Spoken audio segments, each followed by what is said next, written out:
Okay, so I don't normally do this, but sometimes we release parts of these talks on YouTube, and occasionally there'll be a comment like, "This guy doesn't know anything about science." So I figured it'd be a good idea just to make it clear that they very much do. I'll start with Christof Koch.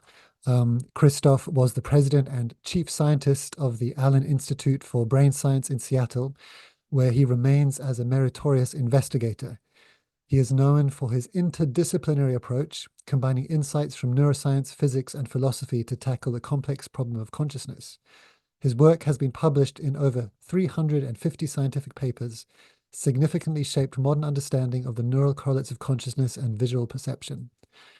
In collaboration with Francis Crick, Christof initiated the modern search for the neural correlates of consciousness, a systematic experimental program to identify the minimal biophysical mechanisms jointly sufficient for any one specific conscious percept. In collaboration with Giulio Tonini, he co-developed the integrated information theory of consciousness. His writings, interests integrate theoretical, computational, and experimental neuroscience with philosophy and contemporary trends, in particular artificial intelligence. His latest book, The Feeling of Life Itself, Why Consciousness is Everywhere But Can't Be Computed, was published by MIT Press in the autumn of 2019. Bernardo Kastrup has been leading the modern renaissance of the philosophical position, metaphysical idealism, the notion that reality is essentially mental and an appearance in mind. He has a PhD in philosophy, ontology, philosophy of mind, and another PhD in computer engineering, reconfigurable computing, and artificial intelligence. As a scientist, Bernardo has worked for the European Organization for Nuclear Research, CERN, and the Philips Research Laboratories, where the Casimir effect of quantum field theory was discovered. Formulated in detail in many academic papers and books, his ideas have been featured on Scientific American, the Institute of Art and Ideas, the blog of the American Philosophical Association, and Big Think, amongst others. Hello, Bernardo. Good evening, good afternoon, good morning, everyone. How's your back this week? It is better. It is better. Yesterday I had to drive for a couple of hours and it was really hurting, but now it's better. Yeah, I'm pleased to hear that. And also that Facebook reinstated your account. Yeah, they reached out to me by email. Yeah, the only pity is that most people who suffer from this kind of algorithmic uh, failure, um, they're not going to reach out to them. Yeah, So if you don't have some visibility, yeah, you're in trouble. That's a pity. But it's the transition phase, from human moderation to AI moderation. Eventually, they will get it right. But during this period, I don't know how long it will last, but it's tricky to invest in building a platform on Facebook. yeah. I Psychedelic Society has been shut down a few times, and I think when the war in Ukraine broke out, there were people who had built their whole career on Instagram Yeah. who got shut down as well. So yeah, I'm pretty wary of that. Welcome everyone. We'll just wait a few more moments. This week we have Christof Koch joining us. I am looking forward to that. Yeah, me too. I've been really excited. I haven't been able to sleep very well. So I'm a bit tired from excitement.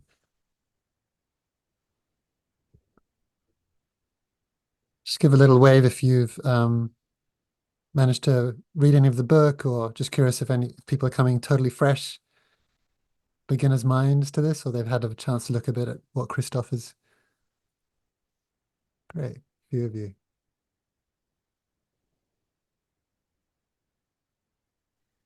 Amir, when you put this kind of a confirmation that the question that I put in a note is going to be asked today, I was like, oh my God, is it really, should we really ask it? It's such a naive question. It's like, oh my God, science and consciousness all over again. I was like, oh I was feeling super insecure. I think I should go for it anyway. Yeah, don't worry. There's a wide range of familiarity here. I read the whole book, and I have to say I'm struggling to understand some of the basics of IIT. So if that's anyone else, you won't be alone. How many you've had a few online dialogues together, right? Yeah, I don't remember how many That was quite, because and you even had one together in the same room? Um, did I invent that in yep, my mind? Or yeah, yeah, there's at least one that's not published yet. I think Essential Foundation recorded it. We've talked many times, but I don't remember how many of them were recorded or how many of them were is just us talking. I seem to recall one where you were around a table with a fin bar or someone moderating. Oh yeah, there was this podcaster from Crete who won the election and is now an European MP in Brussels. Oh, really? Yeah, Phidias. It was Phidias. Phidias. Phidias, yeah, It is. yeah, super nice guy. Yeah. Super funny. Yeah, they were both here. Phidias and Christoph, they were both here downstairs in the living room. We had a blast. I mean, by the time we started recording, we already had a blast. Yeah. Yeah, there was quite a difference from the first to the second dialogue. And the one with Rupert Spira was one of the f first ones, is that I right? think it was one of the first ones. Yeah, after that dialogue, there was quite a difference because, well, Christoph will tell you. I mean, maybe if you could ask a very small thing that I did not that I wanted to ask very much in the beginning of the last session, it was like if Bernard actually believes in jinxing. It's like jinxing. Like, last time when we were talking about something about the publishing of the book, he was like, "Oh, I don't want to jinx it." But do you really believe in jinxing, or do you have any kind of opinion on that? No, I was just joking. Okay. I'm an, I'm superstitious just for jokes. I Okay. knock on wood 3 times. I don't want to jinx things. I don't know if it's a true story, but it's a fun story uh where people came around to Albert Einstein's house and there was a horseshoe on the mantelpiece, Oh yeah. which is meant to be for good luck. And someone said, "Oh, I thought you were a scientist. I didn't think you'd believe in this." And he said, "No, I don't believe in it, but they say it works anyway." Even if you don't believe it, if it works, it works. Yeah. I don't know if it's a true story. I think people can make up any story they like about Einstein, and who's going to fact check it? I'm pretty sure that's apocryphal in there. Yeah, it sounds I, like I heard the same thing for Paulie. it. Paulie, the physicist. Uh-huh, okay. Yeah. That's more plausible because he was a walking synchronicity. Yeah. Christoph is here. Oh, great. Hello, Welcome. everyone. I'm sorry I'm late. It's perfectly okay. Yeah, so welcome. Thank you. What hello, everyone. what Good time is to it see where you, you sir. are? It's morning for I'm you? in Pacific Northwest. It's 5 minutes past 11 a.m. morning. Great. Well, it's wonderful to have you. We're all very excited to have you here individually and also especially in dialogue with Bernardo. And there's some questions you might have seen that people have prepared. Um, Bernardo said you might have been out rowing already. You've have a In the physical. morning, yeah. Yep. Nice. Okay. And as you can imagine, there's quite an international audience here. There's people from the UK, from South America here, all across America, all around Europe. So yeah, it's a good crowd.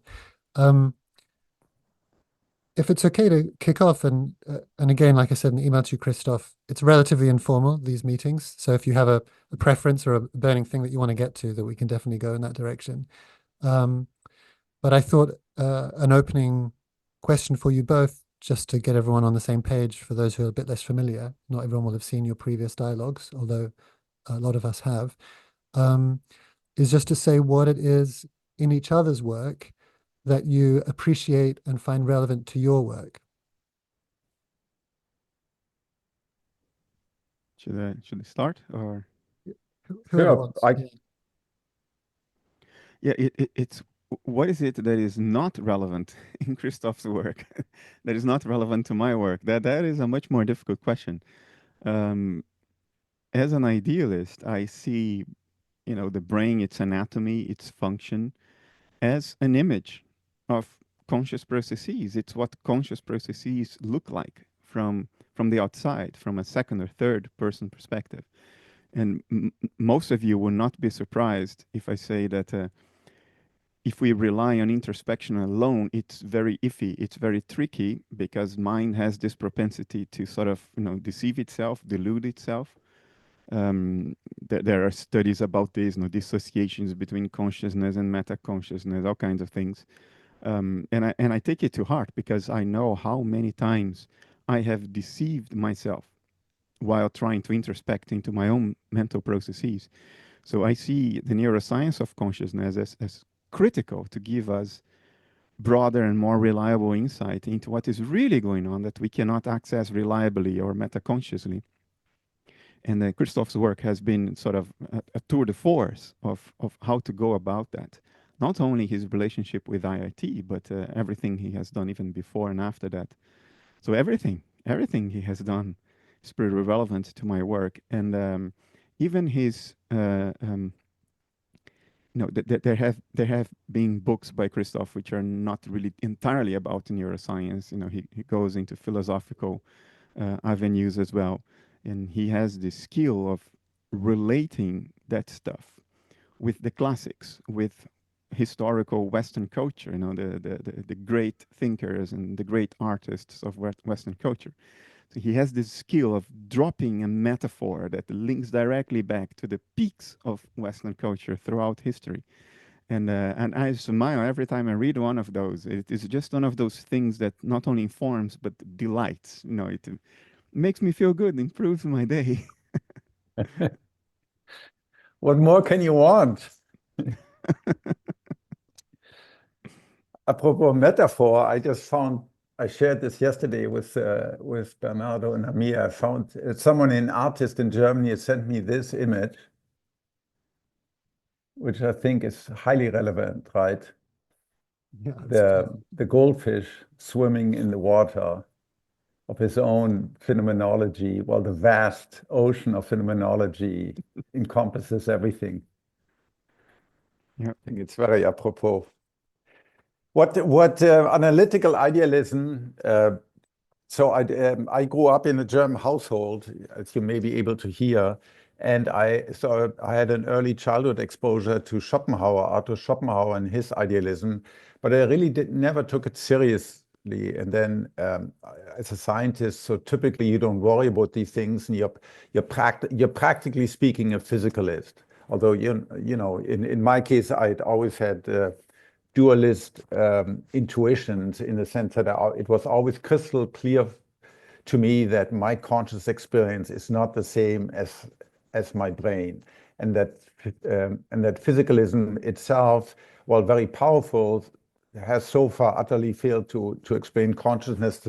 That was always clear to me, but I never really thought about idealism, this position that ultimately what truly exists may only have a mental character, may only be phenomenal. Until I had a particular very compelling experience a year and a half ago that completely threw me for a curveball, left me completely confounded, and sort of shifted the tectonic plates of my ontology. And then I reached out to Bernardo and I spent time with him, and I read Analytical Idealism and find it sort of one of the most plausible, simplest, sparsest, minimalist system to explain everything, in terms of ontology and metaphysics of the world. And so the challenge is, how do you, as a working scientist, where every day you manipulate brains, you apply electric fields to the brain, you manipulate them, or you study the effects of psychedelic, etc., all of which involves mechanisms, studying mechanisms upon mechanisms upon mechanisms. How does that work or synchronize, or how is that concordant with idealistic views?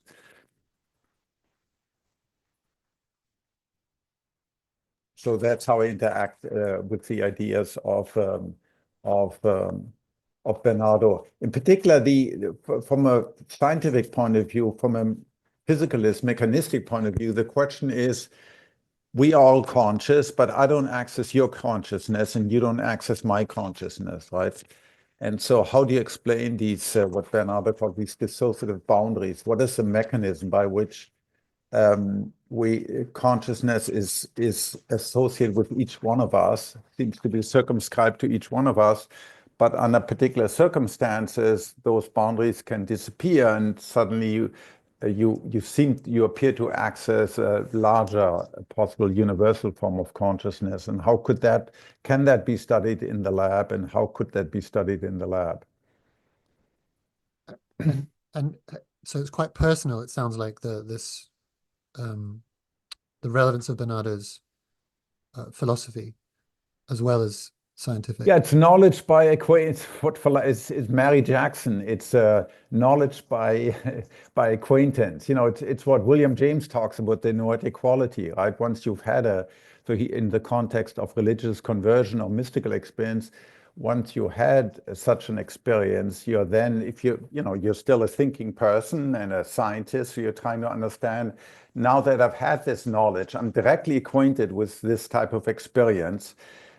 So how is that commensurate with everything else I know about the brain, and its study? And how can we relate my own experience with the experience that many other people have spoken about throughout history? And how can that be integrated into a scientific or a neuroscientific view? And then also, practically speaking, right, can this lead to techniques whereby one can routinely, whether one should is a different question, but at least in principle, routinely access those states? How can I access your state, for example, Amir, specifically, under which condition is this dissociative boundary restricted to maybe just one brain hemisphere or the other brain hemisphere? Right, there are people like Christ, the master and the emissary, who claim, there are different forms of consciousness in the left and the right hemisphere, etc. There's a whole slew of more practical questions that might be accessible once you understand better the relationship between the dissociative boundaries and consciousness. And does your work on integrated information theory, so from now on we'll just say IIT, anytime anyone hears us say IIT, we're referring to integrated information theory, is how you would approach that, or how you conceive of it, different now that am I right in saying you've more or less adopted an idealist perspective? Well, so idealism, IIT has IIT takes a very neutral metaphysical position with respect to the substrate. So it says, in mathematical terms, it says there exists. IIT isn't making any claims about what exists, but it takes this practical operational definition. There's a substrate, let's say brains or computer hardware or the sun or whatever. There's a substrate, and I can observe it and I can manipulate it. I can turn particular things on or off. So for example, in the brain, I can turn off neurons over here and I can turn neurons over there off. And if I do that exhaustively, I get what's called a transition probability matrix. In other words, I get a complete description in principle of a system where I say, well, if these neurons or synapses or whatever they may be, if they're in this state, then as next state will be the following state. And if they're in if those particular neurons are off and these neurons are on, then something else happens. That's the assumption that IIT makes. Okay, so it's not your standard physical, it's a very much operational assumption. And then sort of it takes this intermediate, this you can think of as abstract intermediate stage where you look at that particular substrate defined in this operational manner, you unfold its causal power. You can do this in a very specific way. In fact, there are programs, you can download Python programs that in principle will show you how you can do it. And then it says what ultimately the way any one conscious experience feels like is it sort of maps one-to-one onto this unfolded causal power. And it also tries very hard and has now done successful to explain why, because the mystery is not only why anything is conscious, but why one conscious state is different from another one. If I'm looking at a blank wall, just a black wall, it feels extended. In other words, even if it's completely blank or black, There's left, there's right, there's up, there's down, there's neighborhood relationship, there's distance relationship, right? Two things could be close by or far away. Time, if I'm just sitting here, nothing happens but passage of time. Well, time flows, right? We all have this experience. Time flows. It flows in one direction. It never flows backward. It only flows forward. Color feel a particular way, right? You know, and so this unfolded causal power also has explanatory powers in terms of explaining why things flow, why space seems to be extended, why objects seem to come attached to particular properties. So now, how does that relate to idealism? So I think Bernardo has expressed some interesting ideas about that. He wrote about it a year ago. Bernardo, maybe you want to say more about that? Yeah, I completely agree with you that IIT is a scientific theory, so it does not necessarily entail or imply any particular metaphysical view. Under idealism, I would interpret IIT as the most direct modeling we can have of the true states of nature, as opposed to the cognitive states of a dashboard, which is the physical world. It's how we represent the world. It's our internal dashboard of dials. If we want to model closer to the ground level of nature, what are the actual natural states before they are represented cognitively? As an idealist, I would say they are mental states. And how do we model the dynamics of those mental states? I think IIT is the best and closest theory we have to model nature as it is in itself. In other words, it interpreted under idealism, IIT is our first theory of the noumenon, as opposed to the phenomenal, as opposed to how nature presents itself to our cognitive system. It's our first theory of the states of nature as they are in themselves. And this theory can give us great insight. For instance, under analytic idealism, dissociation and association are two key processes. They explain life, for instance. And under IIT, you have a very clean, natural account for why dissociation happens. It derives naturally from the 5 axioms of IIT. When a complex starts growing too big, it may actually integrate more information if it leaves out certain states. And when it does that, that's a dissociation. That's when one complex becomes 2 or 3 or more. So the relevance I find in IIT is not only as a theory of mind of living beings, but as a theory of the noumenon, as a theory of what there is. And it may be humanity's first, at least best attempt at doing that. You mean by noumenal, you're saying that the causal structures, these unfolded causal structures, that you would call a noumenal description? Yeah. You see, for me, what we call colloquially physical stuff are dashboard indications. So imagine you are in an airplane and you have a dial that measures humidity and you have a dial that measures pressure. And it turns out that if you observe those dials, every time that every time that the pressure dial goes down, a little while later, the humidity dial goes up. You know, low pressure attracts humid air. That's how the weather works. But if we don't know that, because we are in an airplane without windows, all we have are the dials, we would say that the pressure dial's movement causes the humidity dial's movement. It doesn't do that, but it works as if this were true. To me, this is what we call physical causality. It's the correlations between dials that we mistake for what is actually going on causally. To me, what IIT models as causal powers, those are the actual causal powers of what's going on behind the dashboard, of what's going on in the sky outside.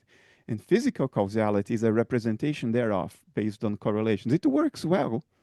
And it's all we have because it's our only access to the world as it is in itself. But if we want to gather insight into what's actually going on, I think the causal powers as modeled by IIT can offer a way forward. So in that sense, I would see IIT as prior to physics. Agreed, and that's also why IIT sort of makes the argument that free will is takes place in consciousness. And yes, the substrate allows you to predict what you will do next, right? As in a Libet experiment, but that's correlation. That's not causation. The real causation happens in the space of the unfolded causal power. Yep.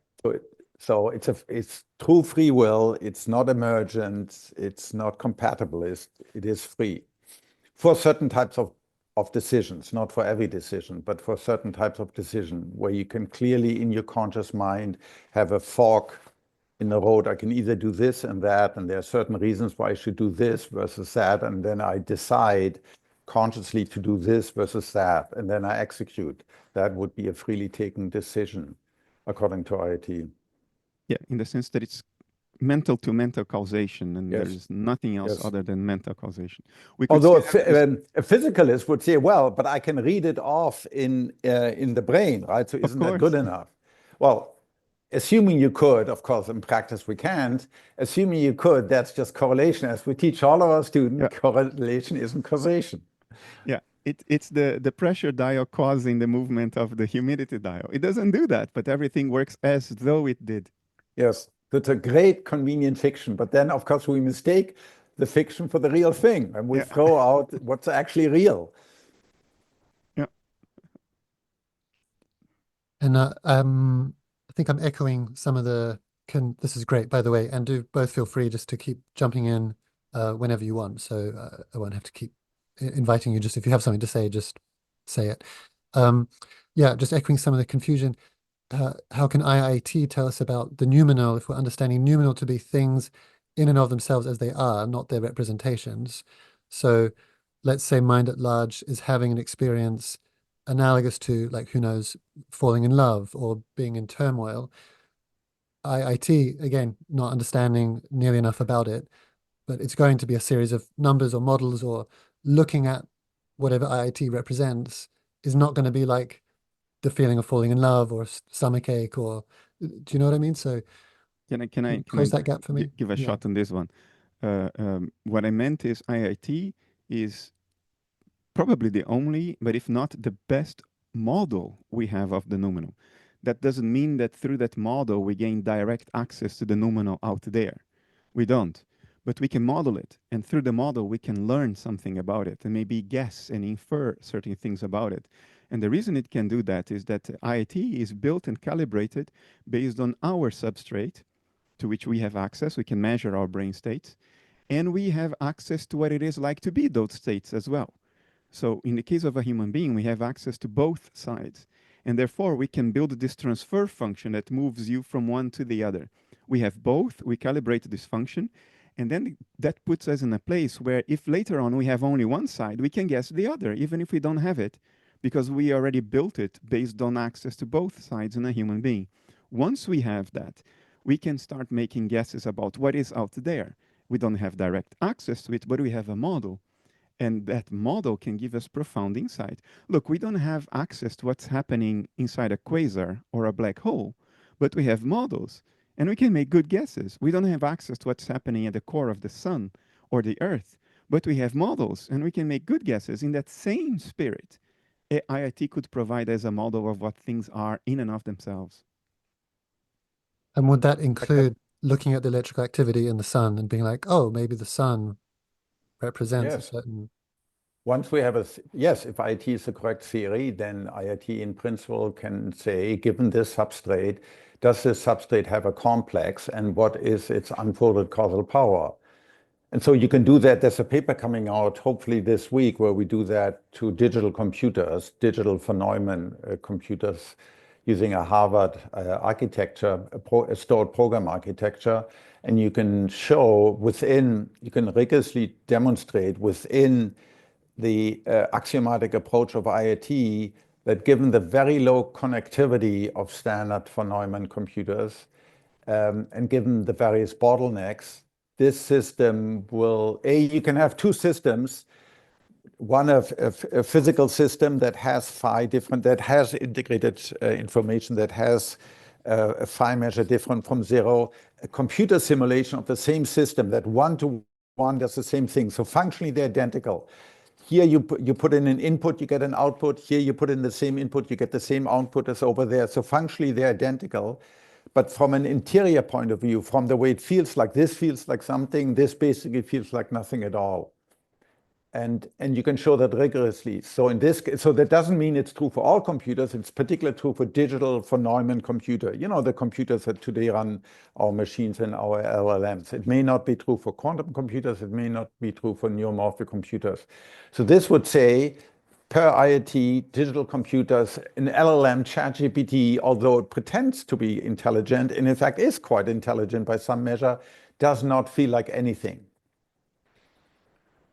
But conversely, there may be other system, very surprising to us, maybe some simple organic system, you know, that because of their vast complexity within them, let's say if you look at protein networks, etc., that may in fact feel like something where we wouldn't have suspected it. So as Bernardo said, starting with our own, because we are the only systems that we are very certain we're, well, in the limit, only I'm certain that I'm conscious. I assume that all of you are conscious. And so we have to start with human brains and human consciousness, develop a theory there like IIT, and then go to other cases and infer. So even in animals, right? So are all animals conscious? Or is the case, so we know, for example, in the human brain, you probably know 80% of your neurons are in the brain here at the back, the cerebellum. Now we know from a few individuals who are born without a cerebellum, they're called agenesis of cerebellum. Or we also know from people who have a tumor in the cerebellum and they had to get portion of the cerebellum removed. You know, they have various deficits, they stumble, they slur, they get ataxia, etc. But none of these patients ever complain about a loss of consciousness. And if you look at actually the architecture of the cerebellum, it's organized in these independent modules, and it's a purely feed-forward system. And so this part of this brain does not seem to contribute to consciousness. So now, in principle, we have to ask, for every brain, is a brain more like a cerebellum, that it does what it does, it looks, it may be alive, etc., but it may not be conscious, or is it much more like cortex, which is highly integrated and of course heavily feedback, which is highly conscious? And so you can go around in principle and check in each case which systems feel like something and which systems don't feel like anything at all. And we've tried quite hard in this course, these dialogues with Bernardo, to distinguish consciousness from meta-consciousness.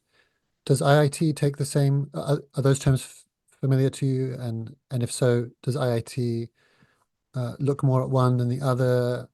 Is it included in some way? So IIT is, for better or worse, it's just IIT is not a theory of, it's not a psychological theory. IIT is more, I would more think of it, so my background is physics. I think of it more like a physical, like an extension of physics. There's external causal powers that we study in the lab, gravity, strong, weak, electronuclear force, etc. And there's intrinsic causal power, which is what consciousness is. So it does not distinguish between metacognition. You know, the idea is that if brains become hyper complex, as human brains are, they develop this ability to reflect upon themselves. They can make representation of their own body and then have representations of those representations. And, you know, if you really have hypertrophied prefrontal cortex, you might be able to have representations of your body. And that's, you know, we call one or both of those metacognition, thinking about thinking. But that's not, so some people believe consciousness is only about metacognition. And we know by that measure, most animals wouldn't be conscious. Babies certainly wouldn't be conscious. People who have lost the ability to introspect, like in late stage Alzheimer's, certainly wouldn't be conscious. And certainly if you've ever had a psychedelic experience, you can, of course, your ego, you know, on the LSD or other substances can be completely dissolved. Whatever remains of you, you're highly conscious, or you have these highly conscious feelings that feel more real than real, but your ego is totally abolished. So metacognition is one aspect of adult literary thinking and consciousness, but it's not essential for consciousness per se, although it's highly developed, particularly in people who write books about consciousness, because they're constantly obsessed about themselves and consequently write about themselves and feel it's so important. It's all about me, me, me, me, me. There was this study by, if I remember, by Jennifer Vind in 2007. She studied the level of Dreams. metacognition in dreams, and she found that most of us, when we are dreaming, we are not metacognizant in the dream. That's why we are not critical of what's going on. Like otherwise, we Yep. would be saying, "Oh, how did this happen? This is absurd. It makes no sense." But we become metacognitive of the dream when we wake up and reflect on it upon a mirror of memory, and that gives you such a felt experience of the distinction, right, between metaconscious consciousness and non-metaconscious consciousness, because we have access to both during the dream and when we are thinking about the dream, if we remember it after waking up. So just a couple more clarifying questions from me, and then I'll bring other people in. So I can imagine. I wonder if there's is there a continuum of metaconsciousness? Because I intuit it's never happened in a non-lucid dream. If a dream character says, "Hey, can you see me?" My dream avatar would be like, "Yeah, I can see you." Like I could reflect insofar I'd be aware that I was seeing, even though I might not be forming memories. I might not question the fact that we're floating upside down and we're made of, whatever banana skins. No, I wouldn't question any of that, but I would know that I was knowing something, I think. Uh, Are you asking just empirically whether that's possible? And people have reported dreams, lucid dreams like that. So it seems to be empirically possible. Yeah, sorry, I'm trying to like put lucid dreams aside and just try and distinguish if the not is there a level of metacognition in dreams insofar as in a dream I might acknowledge that I can see something, so I know that I'm seeing it. So there's a level of self-reflectivity, but not enough for it to be lucid to question how absurd things are, and suddenly I'm in a different place in a different body. And is the question making sense? I mean, as Bernardo already pointed out, the general character of most of the vast majority of dreaming is, if you reflect back upon last night, is that you have no idea. A, it feels as real as life itself, right? You don't know inside your dream that you're dreaming, with leaving aside the very rare number of lucid dreams. And you're not surprised that you can fly or meet long lost lovers or long dead pets. So you have very little, and the fMRI that people now do, or the EEG in REM sleep, right, shows that up, because typically what you get this activity in the posterior hot zone, which involves visual, because most of us have visual dreams, not only, but most dreams are visual in character, without involving the fronts of the brain that are more associated with high level and with metacognition. So I think in general, you're not very conscious of being conscious in your dreams. you could have the reaction you mentioned, Amir, in the dream, acknowledging that somebody waved at you without metaconsciousness. Your example is well picked because it seems to suggest that I must be aware of seeing the other character in the dream in order to acknowledge its presence. But you can also conceive of your doing that automatically as a reaction to external stimulus, in which case you would not be metaconscious, but you would still acknowledge seeing it because you have an automatic response to that stimulus. Mm-hmm. And then last question from me. Christoph, you're familiar with Michael Levin's work? Yeah, well, some of it. You mean the electric field at where the Brandeis in Boston? Yeah, the electric field, manipulating and Yeah, and he's very curious about putting two heads on his salamander, etc. Yeah, the planaria. Yes. So he's very curious No, about salamander too. He did in the oh, salamander. really? A He salamander put as a well? second head in a Okay. salamander, yeah. Where's it going to Yes. stop? It's convenient to have a second head, particularly at your other end. I've got enough problems with one head, so I'll yeah, so he's very curious about expanding. If I've understood what he is looking at, he perceives our ideas of intelligence and mind to be very human-centric, and that we're probably missing clues about where there might be goal-directed behavior or intelligence when it's at scales that are much slower or much quicker than human scales, or much bigger for example, a galaxy or much smaller, like, for example, a cell. So he believes he's found evidence that cells demonstrate learned behavior, that they have 6 different types of learning, including Pavlovian learning, uh, um, and obviously in substrates that are very different from, I think one of the things you're proposing is that it would need to be at a certain speed of 40 hertz or something like this.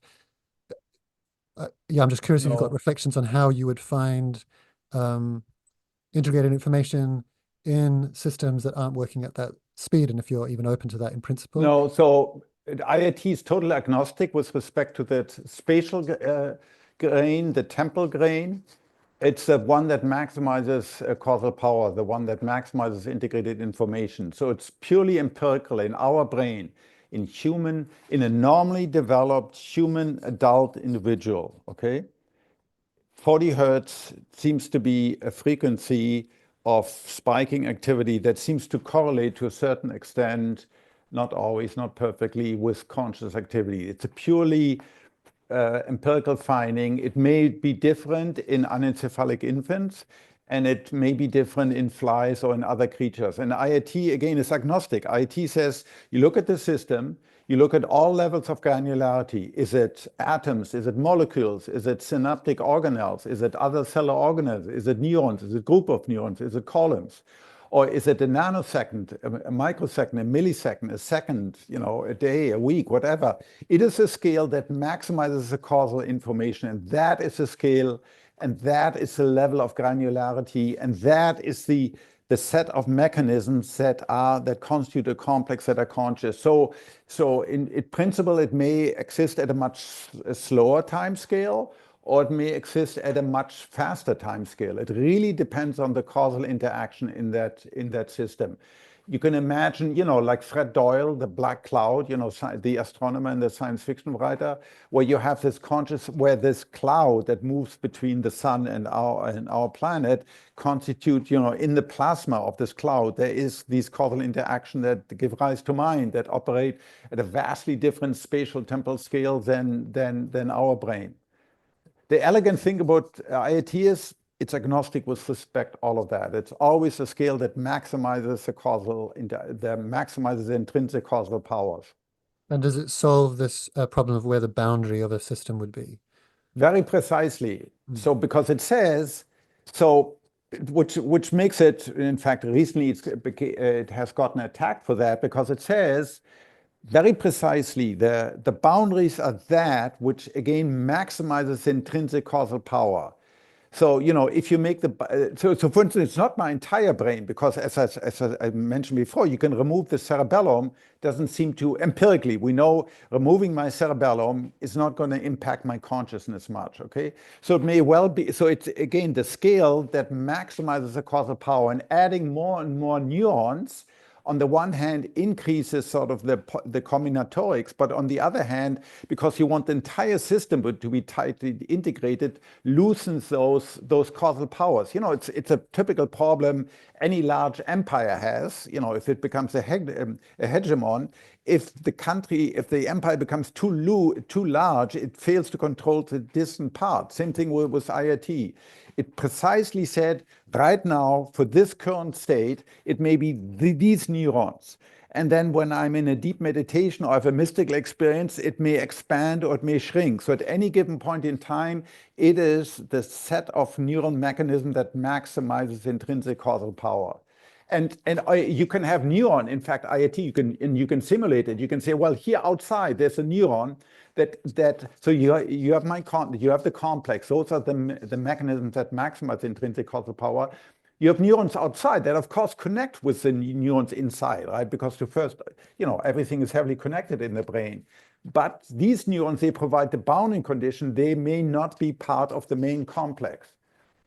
And so this complex may become more left dominant when I speak, or more right dominant when I do, something else. So it's a dynamic entity, but in principle, if I had a qualia scope, what Giulio Tononi calls a qualia scope, I can very precisely say this is the the complex. This is sort of at the heart, at the substrate level. This is the substrate, and then you want to look at it and see this vast combinatorial large intrinsic causal power scale, which scales as 2 to the 2 to the n. So it scales very, very steeply. And does this shift? So Bernard, in the past, you've said that it's probably life that is an indication of an alter, a dissociation of mind at large. Does you open to this idea of looking for this as the marker, and then maybe finding it in I think substrates that IIT we don't consider life? I think IIT provides the basic account of how and why dissociation happens. Some time ago, I had a long discussion with Giulio about, is it always the same mechanism at play? Is life, if it is a dissociation, the same kind of dissociation that happens when we dream and become dissociated from the parts of our minds that are creating the rest of the dream outside of the dream avatar?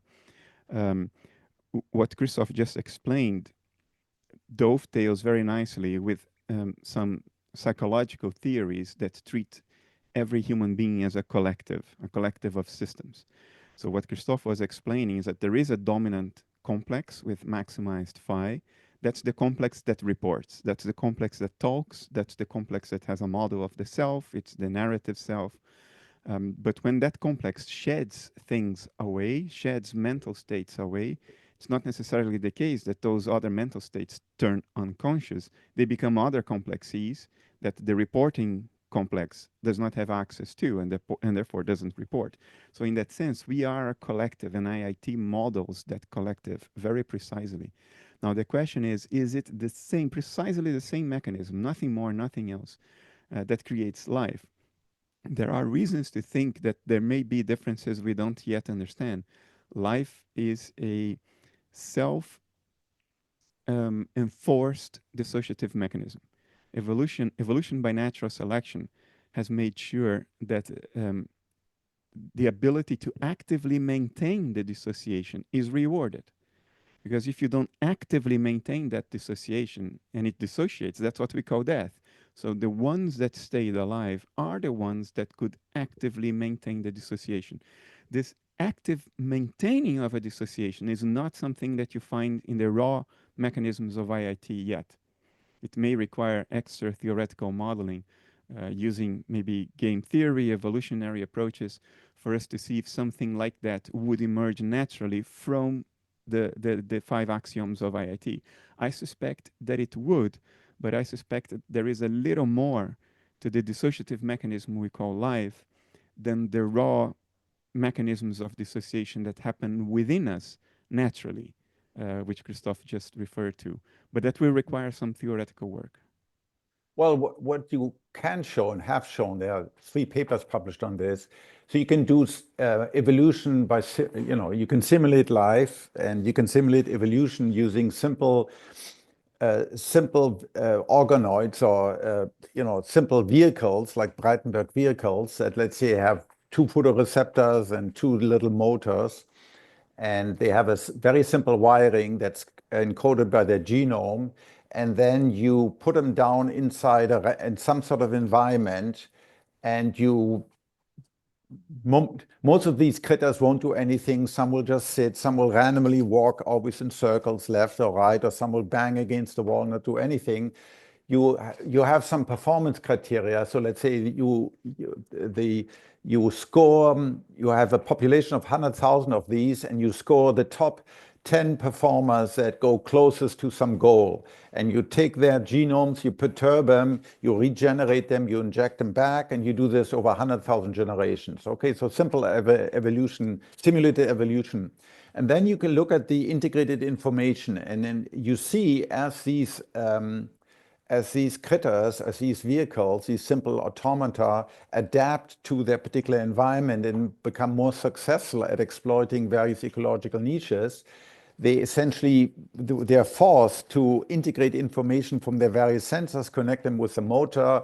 At some point in the simulation, proved advantageous to have a 1-bit memory to remember the last corner you turned that turned out to be successful for them. And they integrate that. And so you can see as they become more adapted, the integrated information also increases.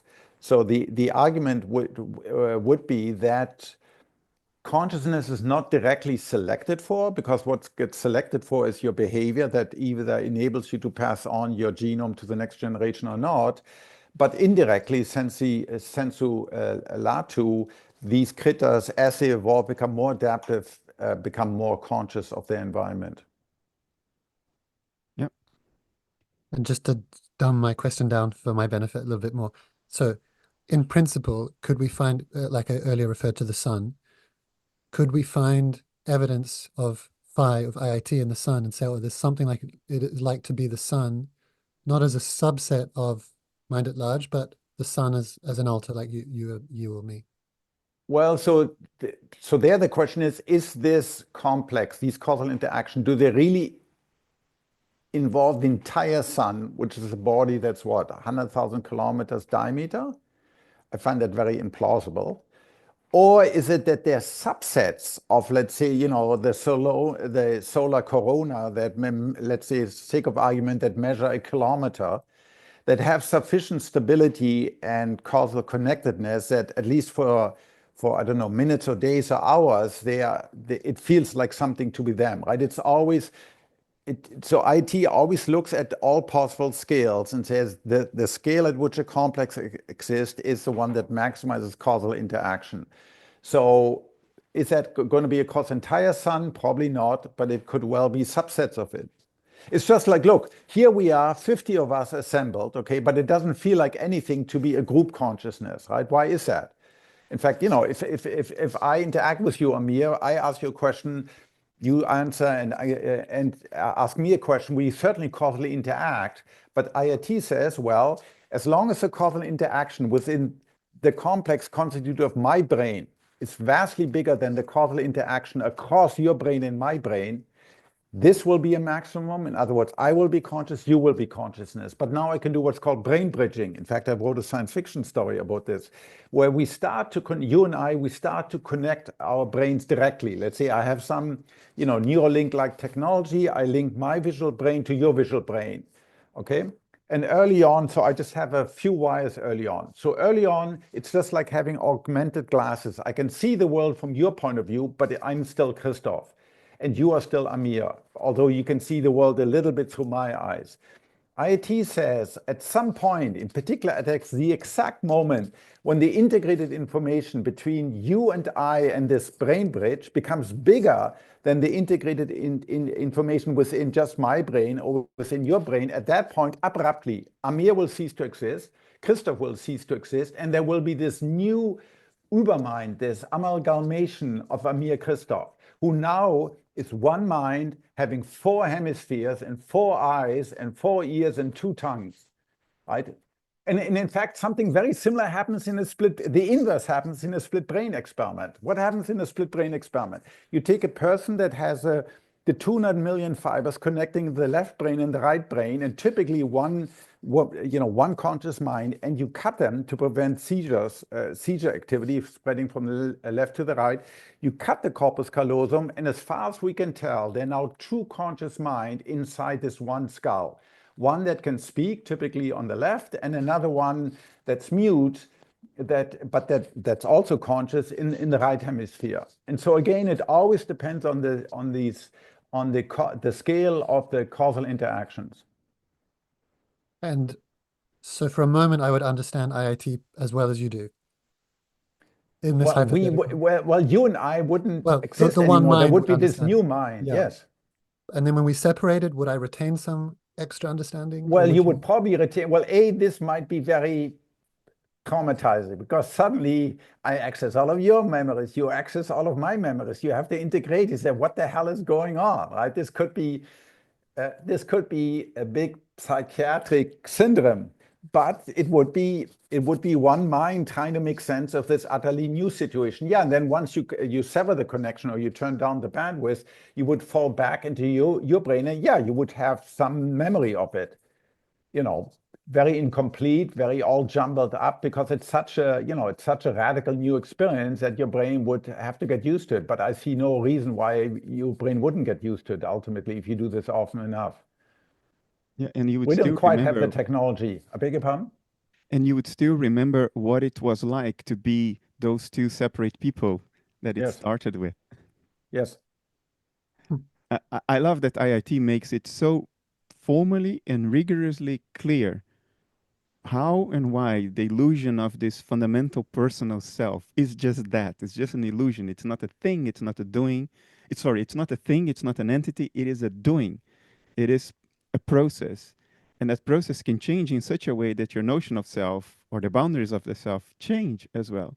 So they were not there to begin with. It's just a configuration. It's not an entity. We don't really exist as narrative selves. I mean, as narrative selves, we do, but nothing more than that. Yeah. And I work sometimes as a internal family systems therapy practitioner, and we work with parts of mind, and it's quite common someone will go to a memory, and with practice someone can quite easily move from seeing the memory through their child's eyes to then being outside and reparenting the inner child, and then taking different perspectives and really embodying them. So potentially we This all is have a in sense. DID? This is in the identity. No, this is just normal people who are exploring their mind in a system called internal family systems therapy. You might find a dialogue with the founder very interesting. So he was a family therapist and then discovered, mainly working with bulimic patients, that they would always speak, oh, one part just wants to eat and eat and eat, and the other part's horrified and wants to throw it all up. And he thought, well, what if I work with these parts as if they were family members, and found that they had almost, very opposing views, but the person was not in a DID state, they were just bulimic. And then he found more and more that people find it very useful to think of themselves as, part of me wants to become a dancer and part of me wants to become a scientist. And then I can aspect with those different parts and almost dialogue between them inside my own mind and feel like they have different personalities. I do that with the daimon, Christof.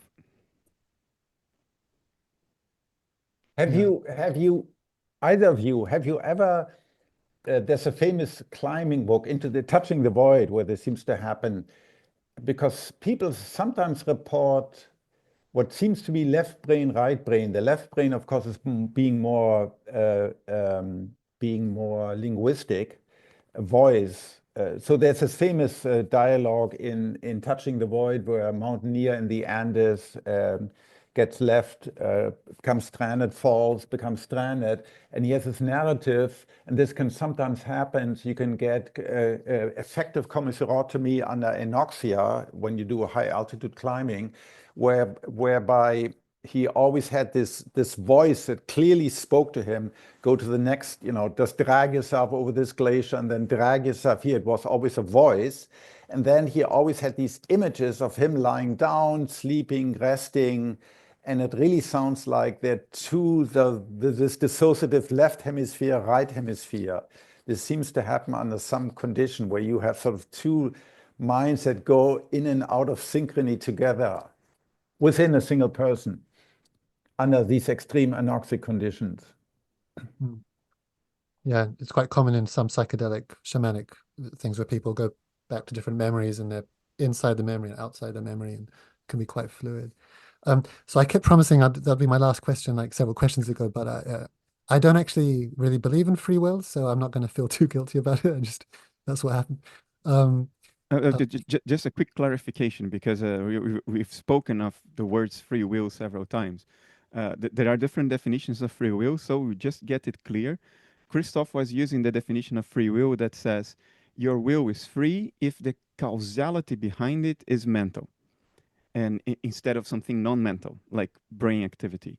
In that sense, I agree there is free will there, because that's what IIT is basically saying. Mental states have causal powers. Causal powers are complexes. There is another mostly philosophical definition of free will, which is the Schopenhauer idea that even if you are just a mental process, an expression of the will, you choose through mental causation what you choose, because you are what you are, and you cannot be other than what you are. So in other words, although you are free to choose, You're not to choose what you will. You are not free to will what you will. So if free will is libertarian free will in the sense that I, being who I am, could choose anything arbitrarily, independent of what I am, then my position is no, there would be no free will. But that's not what Christof meant. Yes. And it's also not true for all of my decisions. If I'm drunk, I'm clearly not free. If somebody puts a gun to my head and forces me to do things, I'm not free. If I'm extremely hungry and I see food and no matter what, I gorge myself on it, again, I'm not free. But there is this category of decisions that I can freely deliberate and then choose. That is ipso facto a freely taken decision. And all our wisdom traditions emphasize that, except the physicalist tradition, right? That says, oh, there's no free will. It's all just the clockwork universe unfolding. Or there's noise, right? It's indeterminate, which again, we don't want. So this has been brilliant. I could happily go on for lifetimes just dialoguing with you, but I want to bring other people in. And there were several questions. Just wanted to understand a little bit more deeply IIT, specific IIT 4. And I think Fawn, you wrote that very beautifully in a question. So if you're available to. Sure. Great. Hi, Christof, Bernardo. Such an honor to be here with the both of you. So I was listening to several interviews, including a few dialogues between the two of you, and then doing some research, and I just could feel my brain starting to melt, and I figured I should just ask you here. And I think the conversation so far has actually been elucidating and pointing in the direction of my inquiry, but there's one specific part that I'm still really curious about. So I'm going to frame it a little bit with some context, and then there's the kind of big question in the middle. And I'm reading this from the note. Can you please help us as a class get a grasp on the foundational reasoning and evidence beneath IIT4 and how and why it's ontically, functionally, and evidentially distinct and viable versus physicalism or computational functionalism? I still don't quite understand the underpinnings and subsequent conclusions of IIT, as there seem to be several fundamental assumptions required, i.e. consciousness as primary, to distinguish it from physicalism. However, these assumptions seem ostensibly akin to one free lunch and then a miracle appears. You refer to physicalism, the miracle appears. Well, there are a lot of cases where that just kind of seems to be the bridge between this, and then a miracle appears. So generally speaking, I think the inquiry there is around the consciousness being primary and the evidence behind that. And then also, what is the consciousness that has primary absolute existence, and how do we know? Because it's the only thing you know. What do you know, Paul? What do you know about the world? What do you know? Do you know about planets? Do you know about your brain? It would depend on the definition of know, right? Well, what do you mean by know? Okay, what is it you have direct access to? You have direct acquaintance with. I don't have acquaintance with my brain. In fact, until a couple of 100 years ago, people never thought about the brain. It was all about the heart. I love you with my heart, not with my brain. Nobody ever says I love you with my hypothalamus. Why? Because I don't have I'm not acquainted with my hypothalamus. The only thing I'm directly acquainted with is consciousness, is stuff. I see you, I hear you in my headphones. I have pain, I have pleasure, right? And every physicist has acknowledged this. I do an experiment. Well, I have to look at my experimental apparatus. I have to look at the trace on an oscilloscope. I have to look at a picture on my telescope. So everything we do is mediated by consciousness. Consciousness is the only thing I know. It's not an additional assumption like a physicalist says, well, we know there's really atoms and fields and particles or whatnot, and then somehow we have to wave our hands and say somehow all those things, although they're inanimate and they're dead, somehow consciousness emerges out of them. No, the only thing I directly know is my pains and pleasures. And once I don't have those pains and pleasures anymore, as in deep sleep or as in anesthesia, the world disappears for me, right? When you're not conscious, there is no world. You do not exist for yourself. So existence is really closely tied to consciousness. In fact, if you have no conscious, you don't exist. So in fact, IIT makes this very clear. It says absolute existence is only conscious entity have absolute existence. Everything else only exists relative to it's a lesser form of existence. Stars and everything else, from my point of view, has a lesser form of existence than consciousness, and it's true for all of us. So that's why IIT starts with consciousness, because it's the only thing I directly know.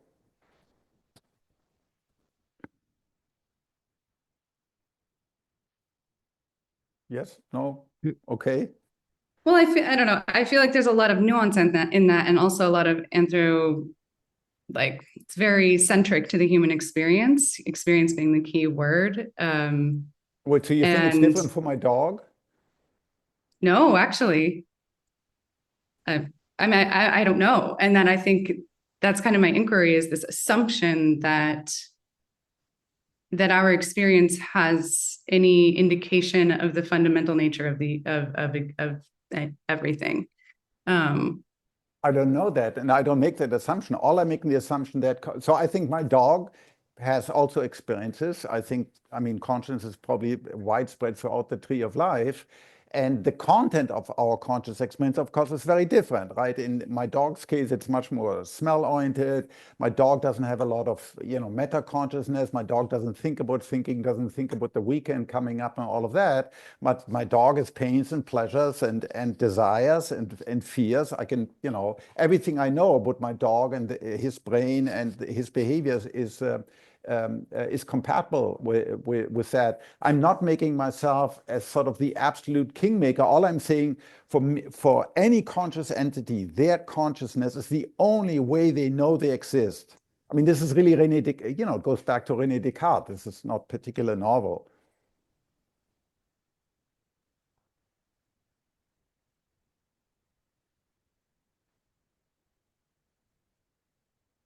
You want to go back to any of the earlier parts of your question as well, Fawn? I don't know. I'm just Was that I'm noodling that right now. Okay. We can cover. I mean, Fawn, what is it that you feel is incorrect about that, or what do you feel is missing from that? I mean, do you believe that you have direct acquaintance with other things besides your consciousness? There's not a disagreement. There's a severe curiosity and an expanded curiosity, such that my direct experience, to assume that my direct experience and the way that I experience the universe is the ontic fundamental way in which the universe arises for the essential nature of everything. That's where I'm trying to make a connection between, where do we get this assumption? Oh, because of our experience? Okay, we can play with that. But also, just being a huge fan of Michael Levin, I think that there are alternative perspectives. Just trying to stay open to, and also kind of following the logic beyond my own self-validating, potentially solipsistic projection of what consciousness might be, I guess. Look, consciousness may be found in very, so I'm an avid reader of science fiction. So there are all sorts of scenarios where you take a lone planet, right, a solitary planet that's lost its central sun, which essentially, has an atmosphere of liquid helium operating at minus 271 degrees Celsius, where you get these superconducting helium eddies in its ocean, okay? A really weird form of consciousness. But I would say, even in that case, it is that conscious experience exists for itself, is specific, is integrated, is definite, and is one. And so those are the 5 fundamental axioms of any conscious entity, no matter how strange its substrate, or how strange its substrate is. I'm not saying we are sort of the salt of the earth and we have unique access to something that other ones, and there may be consciousness that are vastly bigger than ours. But IIT says that consciousness, however always has these five properties. I cannot conceive of a consciousness that doesn't exist for itself. To me, that doesn't make sense. I cannot conceive of a consciousness that doesn't feel like something very specific, feels like this rather than that. It has to be definite. In other words, there are certain things that this thing experiences, and there's a vast universe of possible conscious experiences that it's not currently experiencing. And so in that sense, IIT claims to be a universal theory, not of human consciousness, but of consciousness. You could even define consciousness as the state in which one exists for oneself. Because if you dream of a pink elephant, that pink elephant exists to you, but not to the pink elephant. But what exists for itself is almost the definition of consciousness.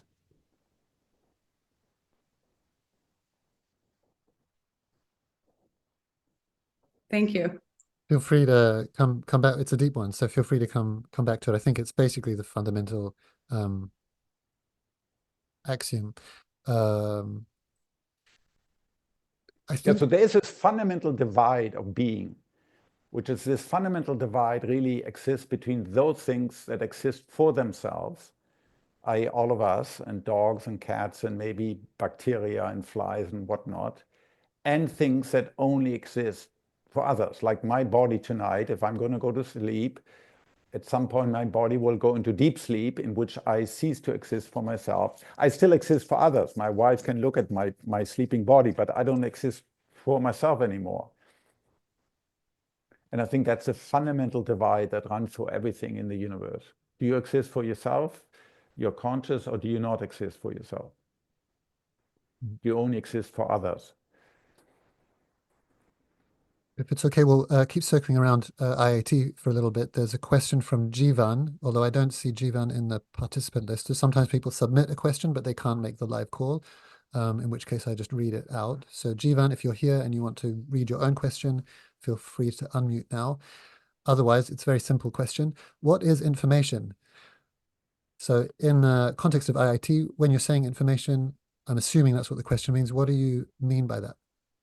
It's not information in the Shannon sense, right? So Shannon sense, in fact, there's a nice paper that's come out that compares integrated information with Shannon information. It's causal and it's not Shannon. So Shannon information, the traditional use of information that we're all immersed in today's culture is, you have a sender and a receiver, right? And you send a stream of bits across, right? That's a traditional definition by Claude Shannon.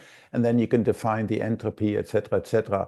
But of course, there's no meaning, right? Whether I'm sending a laundry list or a random string of bits or the code for a nuclear launch, it's completely agnostic with respect to that. Now, integrated information is meaningful, right? When I'm in a state of pain or pleasure or ecstasy or whatever, it's highly, highly meaningful for me. So in that sense, informare really goes back to the old Aristotelian form, to give informare, to give form to. Remember, Aristotle talked about the form. So it's much closer to this old Aristotelian sense of giving form to, because IT says ultimately meaning is the feeling, is the structure, the form. That's the unfolded causal power. You can think of that sort of an Aristotelian form, and that ultimately is the way one particular experience feels, is that particular structure of the unfolded causal power. And each, depending on the substrate and the state the system is, each of these unfolded causal structure feels very different. And so pain obviously feels very different from pleasure, feels very different from seeing a pink elephant.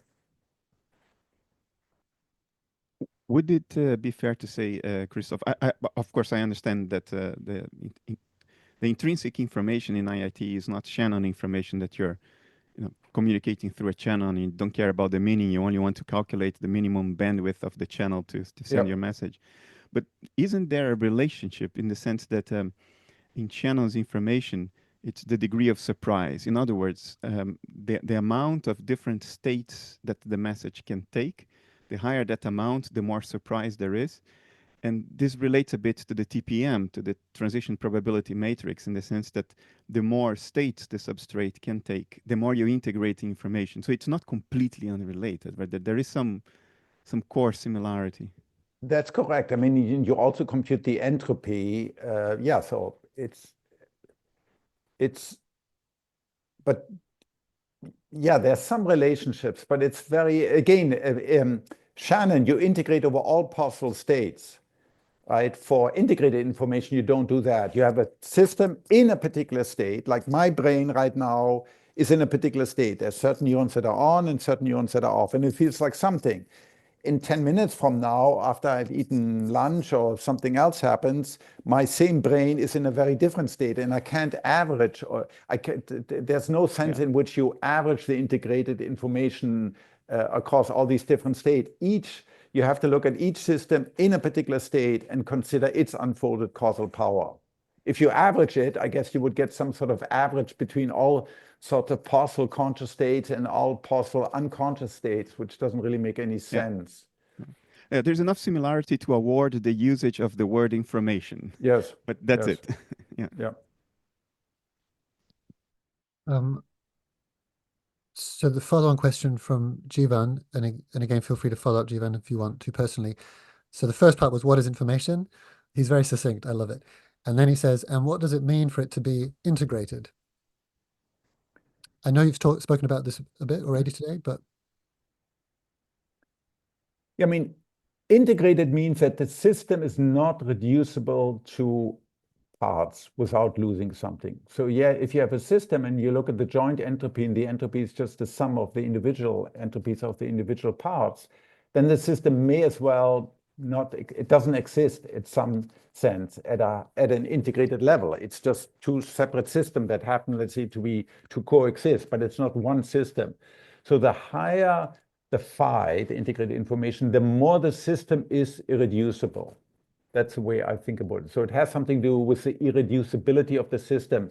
And so you want to maximize if you want to get high. It's not easy to get, I mean, if you play around, you look at the code, the Python code, phi, and you try to maximize integrated information because you want to have both differentiated and integrated. So if everyone is connected to everyone else, that's not that's integrated, but it's not differentiated. If everyone differ from everyone else, then you get high entropy, but that's not very integrated. So there's really this sweet point between being integrated and differentiated. So the best way to think about it is it's irreducible, and the higher the phi, the higher the degree of irreducibility. And this scales, once again, it scales very dramatically. If you have a system with n gates or n bits, let's say logical binary bits, the phi, the upper bound of phi scales as 2 to the 2 to the n. So if you have 10 units, that's already 2 to the 2 to the 10, that's 2 to the 1,000. They're only 10, that's 10 to the 300. There are only 10 to the 80 particles in the universe. So even for a tiny system, if you look at all possible causal powers among all possible subset of the system, it is just enormously mind-boggling, hyper-astronomical numbers. And our brain has probably, in any one conscious state, there could be tens of millions of neurons that are involved. So it's a very, very steep nonlinearity, which, by the way, also answers the question that people say, well, isn't IIT really panpsychist? Because it says, in principle, even very simple system may have some integrated information. That's true. It is possible that even system that looks simple to us may feel like something, and itsy bits like something. But then there the analogy is, if you look at outer space, so if you're in space, outside the Earth's atmosphere, there's this background temperature, right, due to the background radiation of the leftover from the original Big Bang, which is 2.7 degrees Kelvin.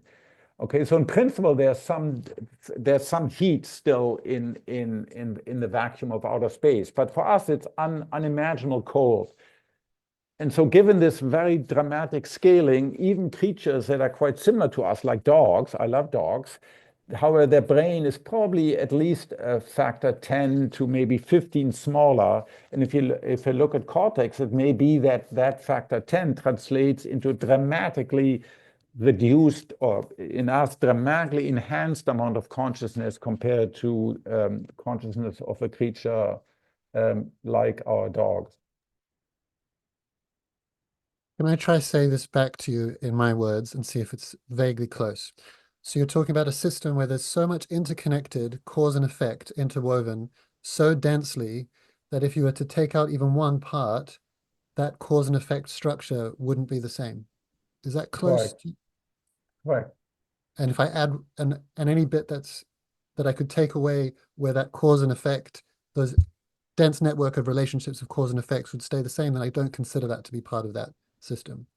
Is that In principle, yeah. Now, in practice, you have to look at the brain. The brain is highly, there's redundant and overlaps. Of course, the brain is probabilistic and not and not simple deterministic. So in practice, it's going to be messy. Yeah, but in principle, you're correct. And that same brain with, just think of yourself on DMT versus, your everyday. Right? It's the same brain. Your brain hasn't really changed, but its connectivity is different, and which neurons are active or inactive is quite different. And of course, it can give rise to a dramatic different conscious experience. And then, Bernardo, given that you consider the entire visible universe to be the representation of mind at large, in other words, a massive alter, would you then need to or expect to find integrated information? Maybe it's probably going to be impossible to ever find or calculate, but in theory, we would find IIT on the largest scale of all that is in the visible universe? No, I don't think there is a cosmic complex, one cosmic complex of integrated information, because the speed of light limit plus the speed with which space is expanding makes that integration just not physically possible. So I don't think mind at large exists in what we would recognize as a unified conscious state. Julia talks about ontological dust, in which there are these fragments of experience distributed in a mental landscape, but they are not coming together to form the narrative self of the universe, if you know what I mean. The question that it raises, though, is to what extent are dashboard representations complete, in the sense that they tell you everything there is to know about the mental states that are being represented. In other words, how representative is the substrate of the mental processes that it represents? Operationally, would like to think that it's 100% representative, so we have access to all relevant information. But there is nothing etched in stone in nature under idealism that would require that. That we have, for instance, serious difficulties in identifying precisely what are the physical correlates of memory, and how does memory reflect itself in the substrate. So there are some hints, some suggestions that that representation may not be complete, which then opens the possibility that at some level that isn't represented in the substrate of the universe, there may be mental processes going on that we cannot infer from the states of the substrate. So I remain open to that. But there is no unified self of the universe insofar as we can determine. And there's no unified maximized phi complex of the universe as a whole, because there just aren't the connective links that would be required to form that. The causality isn't fast enough, given the rate of expansion of the universe, to allow for the formation of reentrant loops, which are key for maximizing integrated information. I think, Robert, your question goes perfectly here. Yes, hello. So my question is, why will the integration happen in space but not in time? Why does integration need to happen all at the same time in space, but not every 5 minutes or something like that in time? So you can imagine, I don't know, some brain activity here, and 5 minutes later, some brain activity here. And you can imagine if the integration must be simultaneous in space, that's already a problem in relativity, because in relativity you don't have instantaneous how should I say, instantaneous event at the same time, because there is some space between the left side and the right side. That's the question. Yeah, so once again, the theory doesn't assume any particular time scale. It could be minutes if that's the causal interactions at which the integrated information is maximal, and so that means the flow passage of time would be could be vastly slower, but that entity would still experience every now. What do we mean by now? Well, people have done lots of psychophysics experiments, so typically it depends on all sorts of things, on attention, on arousal, but it's on the order of a fraction of a second, what we consider now, right? When I ask you, for example, I show you two dots, and are they flashed simultaneously or are they flashed one after the other? People have done experiments like that. So typically it's hundreds of milliseconds, although there are mechanisms in your brain that are selective to fractions of a millisecond. But the way we experience things is slower. So with respect to the speed of light, it's an empirical finding that human consciousness or mammalian consciousness, same thing is true for mice or other mammals, seems to be on the order of hundreds of milliseconds. And so at that time scale, hundreds of milliseconds relativity, given the size of the brain, isn't really so relevant. But once again, the theory says it's whatever maximizes the temporal granularity, the delta t, the now is whatever maximizes integrated information. So for other creatures, now may be much longer or much shorter than your now. But does the experience now depend on the entire state of the brain, or a particular part of the brain, or a single neuron? How would you describe the experience? So so there are background conditions. So for instance, your heart has to beat. We know if your heart doesn't beat, let's say somebody chokes you, your arteries, your carotid arteries, you lose consciousness, right, within 10 seconds. So there need to be certain background conditions in place. And then again, the theory says the neural mechanism that make up the current substrate of your current conscious experience is the one that maximizes cause-effect power.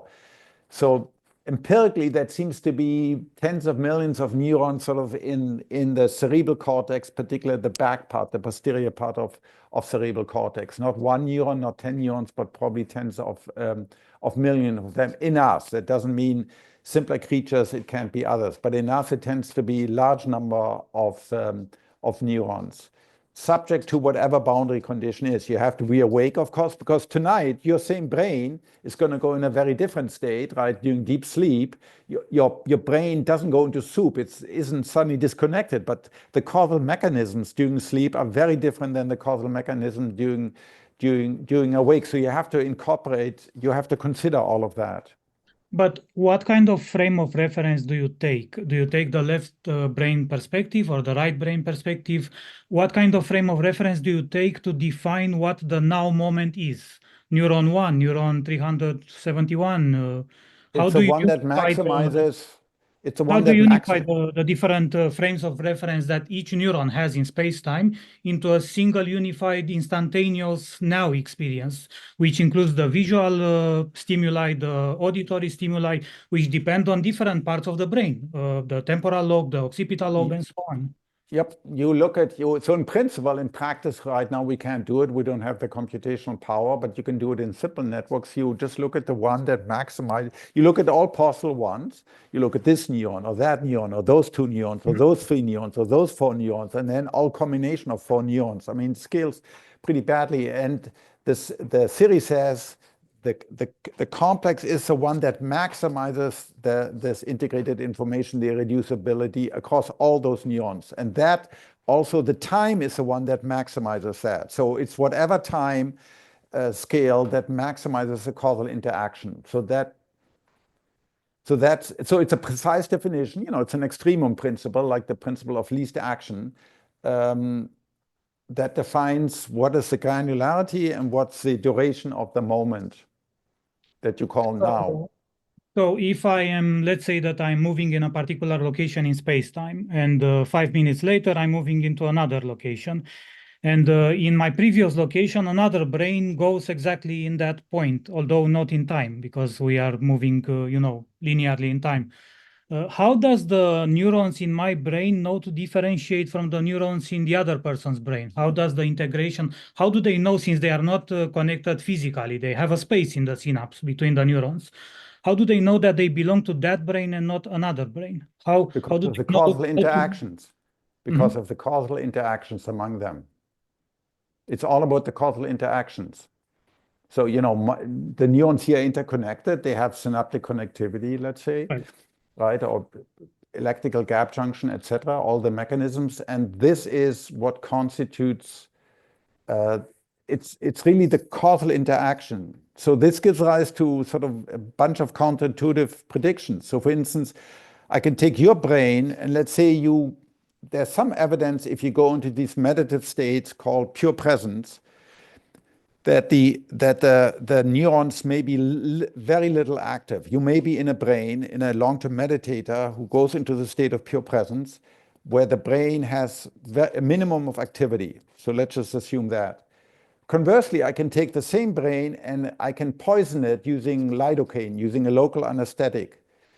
So I have two brains now, neither one of which is active. This brain I've prevented from being active by injecting it with lidocaine. This brain isn't active, but it could be active, but it's not active. And this brain experiences pure presence, while this brain doesn't experience anything. The difference that makes a difference, here you have an intact causal mechanism, but it could fire, but it's not firing. Here, because I've interfered with the causal mechanism using this anesthetic lidocaine, I've eliminated its causal power, and therefore it's not conscious. So it's all about it's about these causal interactions. And the causal interactions, I guess, could be modeled physically. We can be metaphysically agnostic when we make the model of the interactions, right? That's correct. So that's why the theory talks about this transition probability matrix. You know, the only thing that I don't really understand is how do the neurons know which brain to belong to? How can I, as a neuron, know not to expect some information from a neuron from 1 billion light years away from me or something like that? How do I know which brain I belong to without being physically connected directly to another neuron? Yeah, there is no knowing. How should I put it? Yeah, there is no, I mean, there's no one who knows it, right? There is this potential for causal, I mean, there are either causal interactions present or causal interactions not present. And yeah, it's puzzling why, I understand it's puzzling to some why this potential. So I think what you're saying, you're expressing puzzlement at the fact that the potential causal interaction carries, that's... Right. How does the neuron know that I belong to Robert's brain and not to Christoph's brain? How does he or it know, in quotation marks, that it should behave in a particular way that is specific to my experience and not to your experience? Can I just restate that question, see if it... Yeah, sure. Because the information in this sense is based on what will happen or what has happened. Is that close, Robert? Am I on the same page? My neurons belong to my experience and not to your experience, but they are part of the same space-time and the same quantum fields and everything, which is interconnected and integrated. And how does the neuron know to be part of my experience and not your experience, even though there is some bigger space between us, between my brain and your brain? Look, if I take a bicycle chain, okay, a well-oiled bicycle chain, it immediately adopts a position of minimum energy, right? You know, how does it know that? How does it know to adapt this position? It is the one that minimizes, it's least action principle. It takes the one that minimizes. It doesn't sort of go through all possible perturbation and then finally comes to rest there, right? So here it is similar. The system, the conscious entity is the one that maximizes, it's a constitutive relationship, is the one that maximizes the causal power. But do you have any particular physical correlation of this? Can you say this particular physical quantity can quantify this, relationship between the neurons?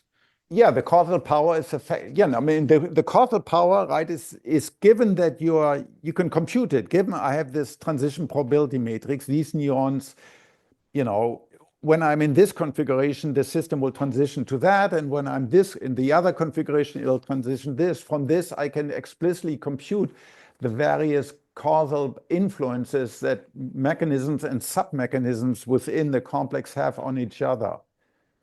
So ultimately, it's all about the causal powers of the system within itself.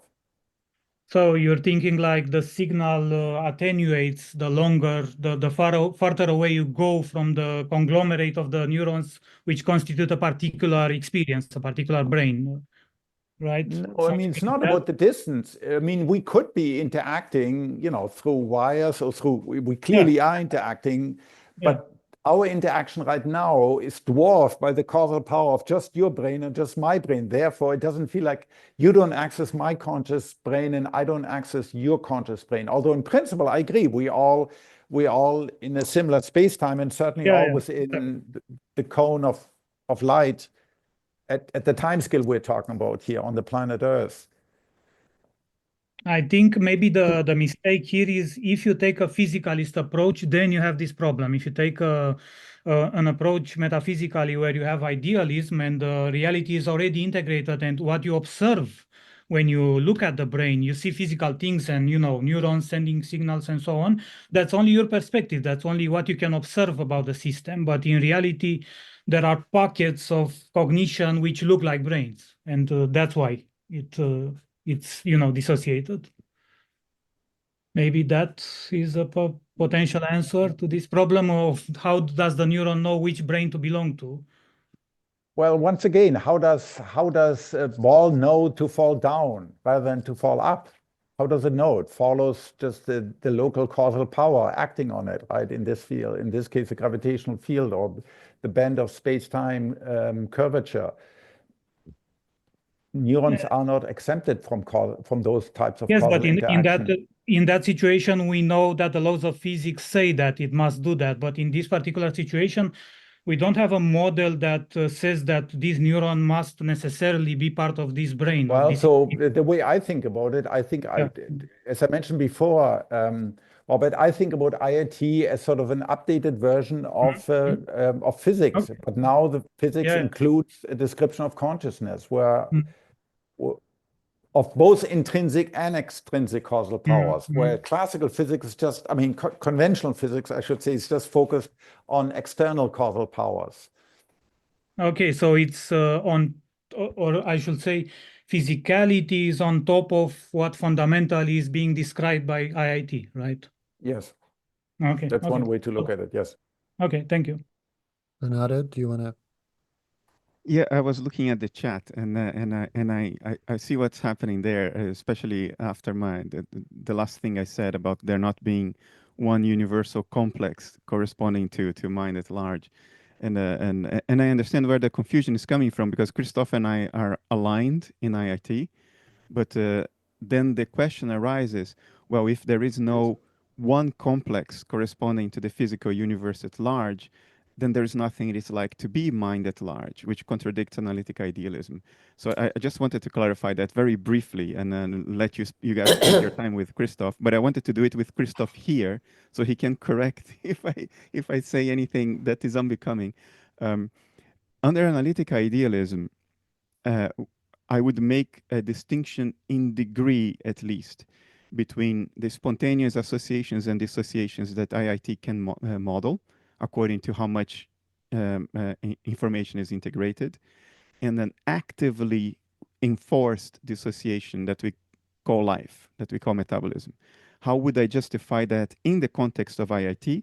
I would justify it in the following way.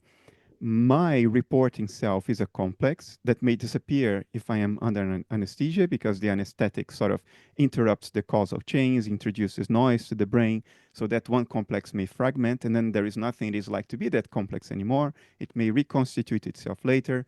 It may hijack other complexes, which happens when you remember something that you didn't remember before, but now you recollect it again. It may shed states spontaneously, if it leads to higher integrated information. But all these states are still part in the substrate of what we call the body, the brain. It cannot integrate a complex that is in the sun, or it cannot shed one of its states permanently in such a way that it detaches from the body when you look at the substrate. So there is this meta boundary, the boundary of a living being, a metabolism defined by anatomy, that I call the actively enforced dissociation. So in the lingo, in the speak of analytic idealism, each living being is an actively enforced dissociation, and therefore what is outside the actively enforced dissociations is mind at large. And mind at large is not further fragmented by actively enforced dissociations. In that sense, it's only one dissociative process if we understand by dissociation this actively enforced dissociation. But within this actively enforced segment of mentation that is the universe, you may have the non-actively enforced dissociations of IIT. You may have what Giulio calls ontological dust. In other words, you don't need to have a fully unified experience in the sense that I seem to have a fully unified narrative self.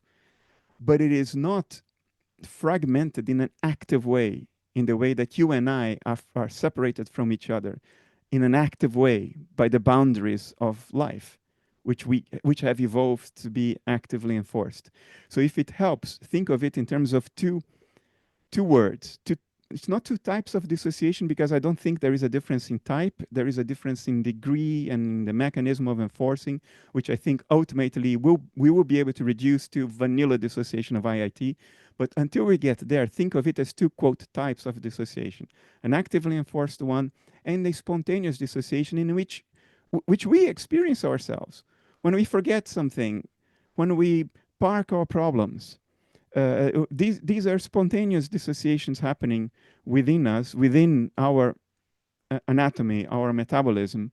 They don't cross the boundaries of that metabolism. They don't shed things beyond the boundary of metabolism, or incorporate things that are out there and they suddenly bring them in. There is this actively reinforced boundary.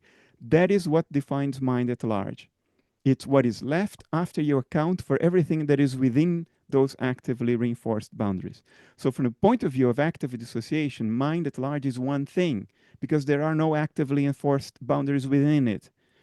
But it can be constituted of many IIT complexes, depending on how information is integrated in a maximum or less than maximum way. Think of it in these two terms. That's my invitation to you. Although I believe, and I even discussed this with Giulio, that ultimately we will be able to reduce active dissociation to vanilla IIT dissociation. And I probably will have some insights when we succeed in doing that. Christof, anything to comment? Or No, seems plausible, but no. So you're thinking like the integrated information in my brain is behind the Markov blanket and is isolated in the vortex, which is the metaphor of myself in the ocean of mind, something correct. like that. That's the way to look at that. Even Julia already looked at the Markov blanket model of dissociation. So yes, you're going in the right direction. So it's useful to regard it as hierarchies. But again, I'm not saying there is some fundamentally different form of dissociation here. As you guys know, I'm committed to reductionism. I think we'll be able to reduce even the Markov blanket. Julie made a step in this direction already. There is a paper by him online. We will be able to reduce the idea of Markov blankets to qualities of or levels or whatever mechanisms of the vanilla dissociation of IIT. In other words, we will not need anything more than the 5 axioms of IIT. Feel free, Christof, to comment or reflect on anything you hear. Yeah, I will. Shamil, is your follow-on relevant to? Yeah, it's kind of actually what we've been talking about already. But maybe I'll just frame it in a slightly different way, which is, Bernardo, I'm wondering whether, you've gone through a change of language. I was going to take a bio break, but I heard you say my name, so I returned. Yeah, it's really a follow-up on this question, which has exercised the chat and you've tried to answer. But maybe I'll put it in another way, which is maybe there's been a change in the language that you've been using over the time, because in the past you've also used the word, the phrase universal consciousness, and you know, that gives the idea that it's conscious. Now, what I'm hearing you saying really here is that, okay, there are in this universal consciousness, well, let's not call it in mind at large, some parts, when they're enclosed in Markov blankets, form whirlpools, and you know, let's say there's integrated information, and they're little islands of awareness, consciousness. But actually, mind at large, from now what I'm understanding, is in fact not conscious in that same way, because there isn't this cosmic phi complex. You say like it couldn't possibly be integrated in for relativistic reasons, which I think possibly is right. But now I'm thinking the way I was making sense of this from before was that you really had two uses of you had consciousness or awareness, and then meta-awareness or meta-consciousness. I won't use the word metacognition because that's confused in neuroscience for something else.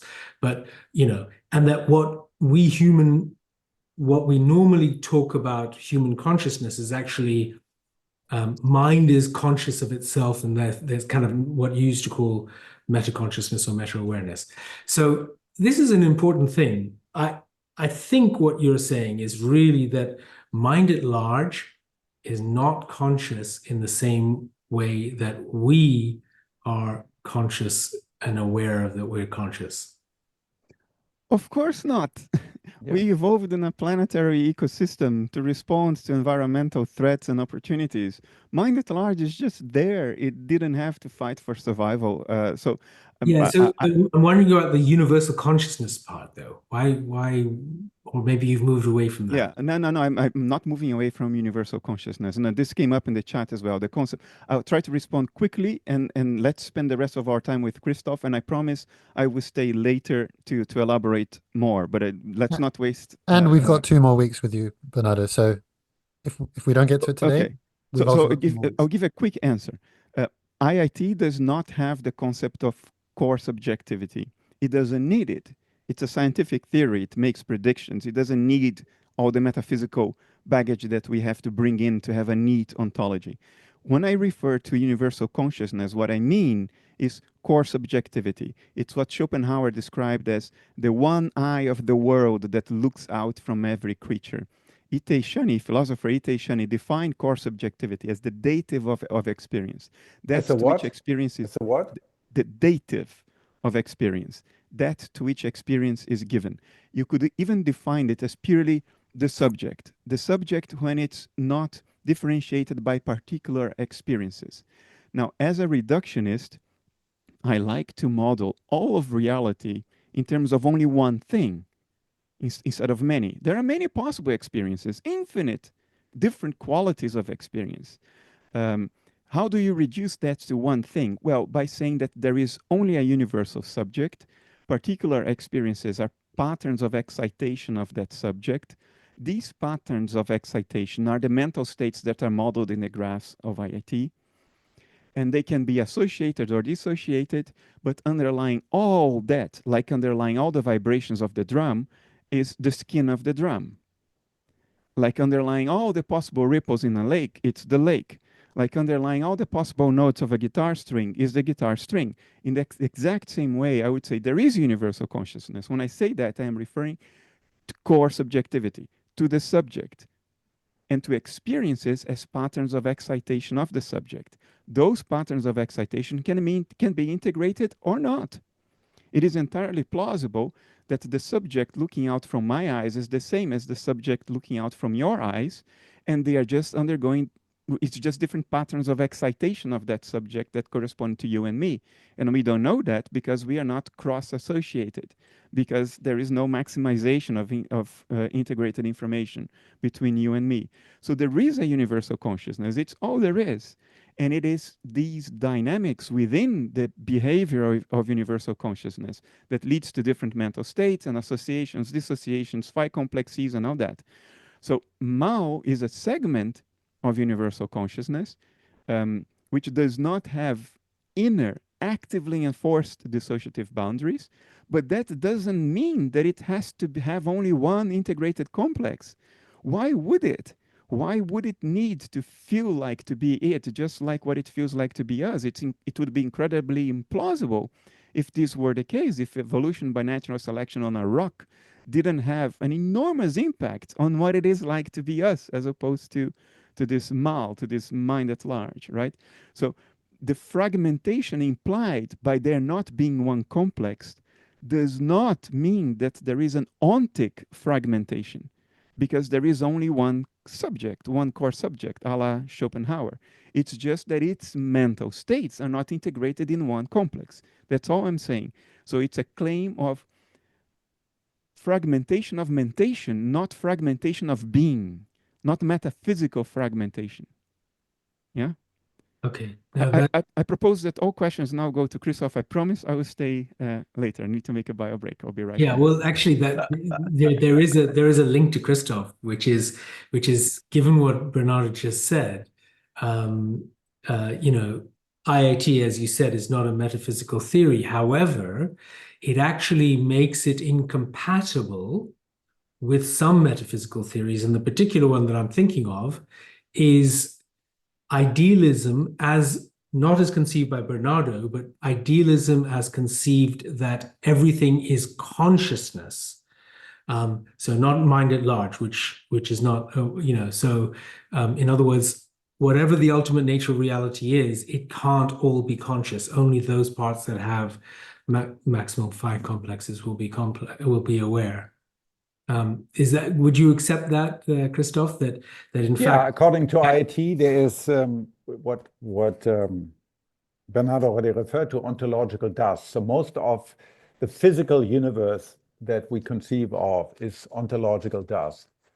In a sense, it doesn't really have true existence for itself, including, all the matter probably spread throughout, throughout the universe. But then there are these bright flames on this planet and hopefully on other planets as well. Yeah. Yeah, great. Thank you. So in that sense, it's different from pure idealism. It's not a metaphysical. I mean, the one thing it disagrees with in terms of metaphysical is pure physicalism, computationalism, functionalism, right?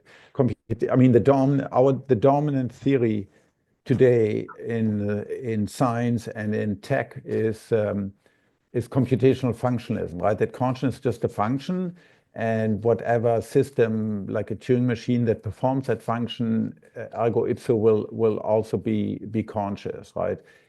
And why that should be so is never explained. So IIT, and that has earned it also a lot of enmity because it takes this very different consciousness first approach as compared to, well, let's start out with function, or let's start out with something material like the brain, and then squeeze really hard to try to see, can I squeeze the juice of consciousness out of a particular physical system?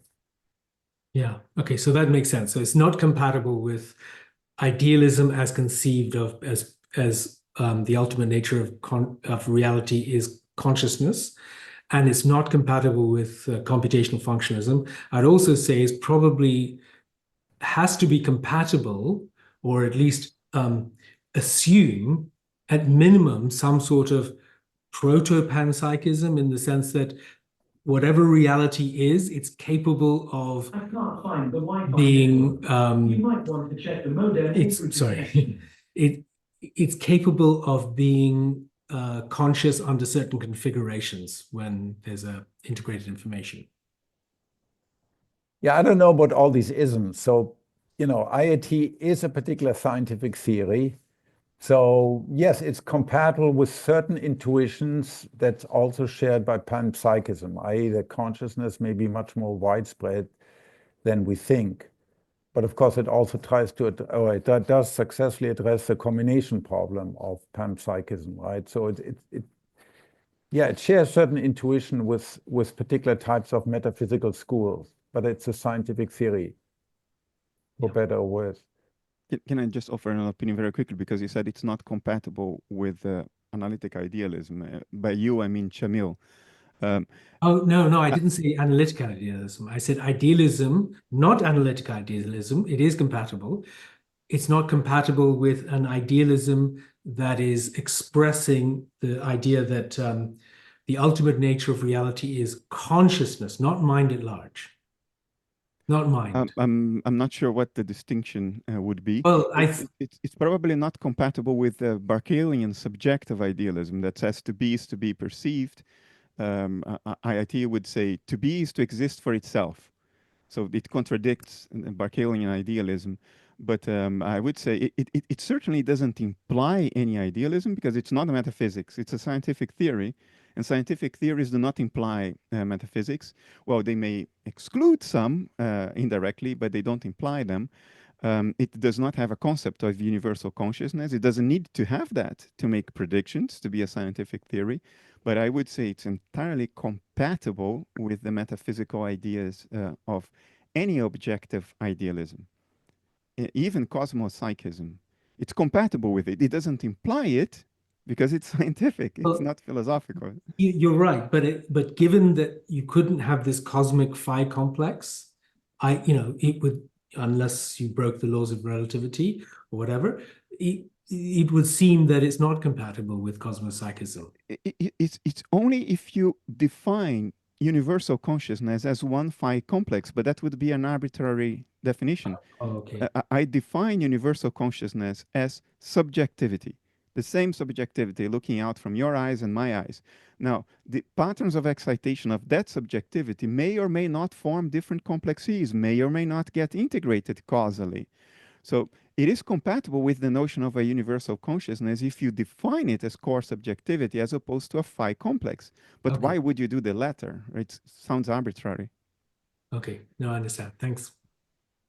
Christoph, do you have to leave on the hour? Yeah, no, that's right. Yeah, I do. I'm sorry. I can join you at another time, but yeah, I do have to leave. You may have seen in the chat, there's also another screen here of questions that were submitted before. And then I don't know if you noticed in the chat, but there's a new question every couple of seconds. So there's plenty of curiosity if you do have the opportunity to join us again. Sure, yeah, we can talk about quantum mechanics. Yeah, there's a bunch of other questions here. Maybe I'll just end on a personal question, which is I'm curious. You mentioned the experience that you had. I think it was a psychedelic mediated experience that opened you up to idealism as a. Do you suspect or do you think that just reading this philosophy, if you'd read analytic idealism in a nutshell, without having had that experience, it would have moved you in that direction anyway? Or do you feel like without that experience, it just would have seemed like another nice idea? It's, once you become acquainted with, it's really, yeah, once you have direct knowledge, once, you bring back this noetic quality from this, then you are just searching for an explanation. Without that, at least me, and given my biography, and given the people who I hang out with, which are, all physicalists, it's personally, I'm not sure I would have gotten to that and to that conclusion, but now it made it inevitable because I felt I did experience mind at large, and so how does that fit in with the rest of what I know about science or about metaphysics? Would you like to see more scientists meditate and take psychedelics? I don't make any recommendations on that. Everyone, yes, Yeah. I think it's good to experience loss of self. I think not for everyone, of course, but for most of us. And yeah, any final thoughts from you? No, I mean, you guys are very engaged. I mean, I see there's this very long list of in the chat that we haven't even gotten close to answering. So I guess we could do that at some other point. Yeah, you guys asked us very good questions. And these are hard questions that sort of, I think, we all want, because we want to understand what sort of universe we're born into and shape. Yeah, I find these questions really foundational who we are as people, or as conscious entities. Sorry, not Homo sapiens, but as conscious entities. Yeah, and just to say, everyone, there's so many questions I would love to get in, but I don't. With just 3 minutes left, it feels like it'd be a disservice to any question to just pop it in now. So just wanting to end on appreciation, Christoph, like very excited to hear that you'd be open to coming back. I'd also love to see you, maybe the three of you with Michael Levin or other thinkers who have a lot of overlapping ideas. I think that would be very exciting for us. And anything you want to say, Bernardo, before Christoph signs off? It's a delight to be here with Christoph. I wish we had more time, but hopefully we can do this again. Yes. Yep. Yeah, happy to. Just reach out, Amir. We can schedule something. Brilliant. Great. All right, guys. Thanks a lot, wherever you are. Thanks a lot for all your Christoph. attention, all your great and wonderful questions. As always, I love the engaging, because then usually it makes you think about certain things you haven't thought about, or you need to rethink to become for yourself, to come to a better, clearer understanding. That's what I love, interacting with educated people who think about these matters, who are very passionate about trying to find the answer to life's persistent problem, 42 or whatever. I've got more passion in education, unfortunately, but thank you. Great. Take care. Have a great Bye-bye. day. We're staying on the call, everyone else, but thank you, Christoph. Have a great day. Yeah. And just to say quickly, for people who are joining these calls for the first time, sometimes we'll have a spiritual teacher join us, and then the conversation has a very different quality. Sometimes we'll have a scientist, and then inevitably the questions that get foregrounded are quite heavy on the maths, on the physics, on the science. We've got 2 more weeks, and we'll definitely give plenty of time to questions that are more in the ethical realm or the spiritual realm, or things that are less involved with the science side, although that's obviously amazing too. But just if you feel like your perspectives have been left out, or you haven't been able to follow everything, then please do come back, because it's in the coming weeks that we'll get to those conversations. Okay. Well, that was amazing. Amir, there is a question from the chat that I would like to answer verbally, otherwise I have to type too much. It's from Andrea. Right. And I think it's a follow-up on the notion that there is no large phi complex that encompasses the inanimate universe as a whole. And then he says, but what about those researchers that have highlighted that the universe has some very strong similarities with the brain?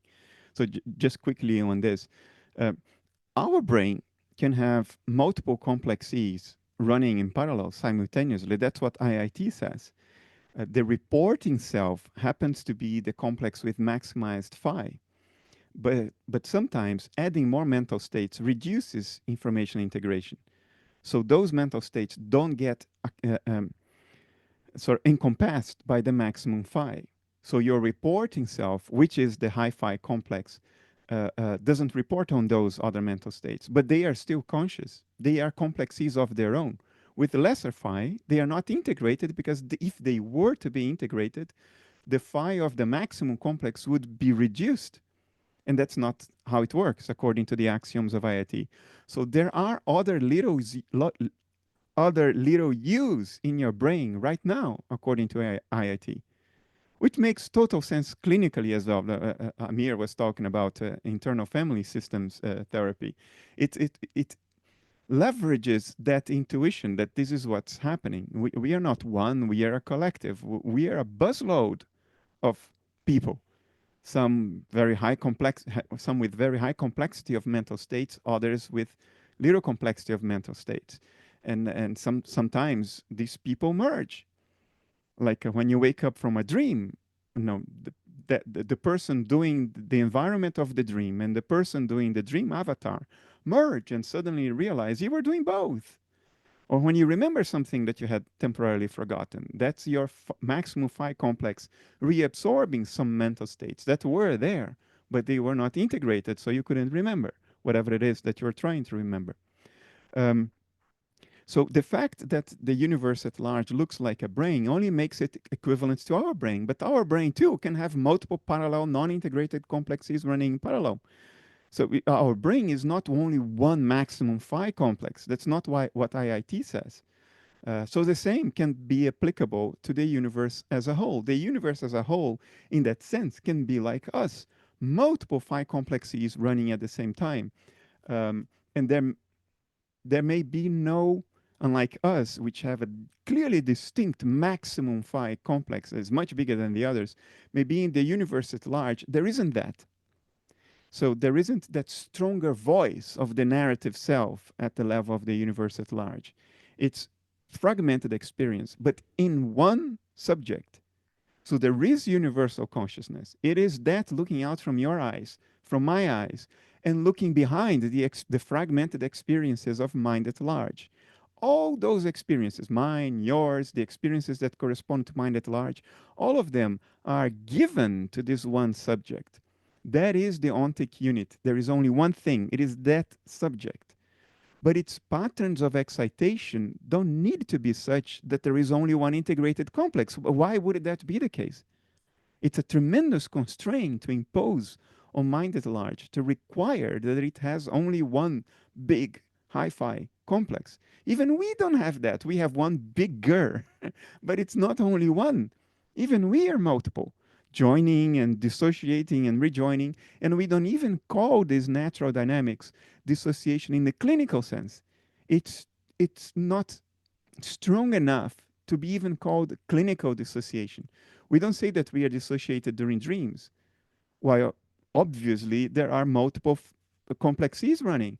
Your dream avatar does not integrate the mental states that are making the rest of the dream. So it's a kind of dissociation, but not clinical. We don't call it dissociation.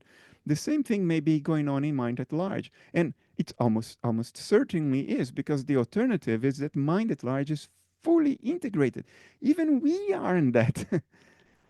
It's probably much less integrated. It has a kind of fragmentary experience that we wouldn't even apply the word dissociation for in a clinical sense.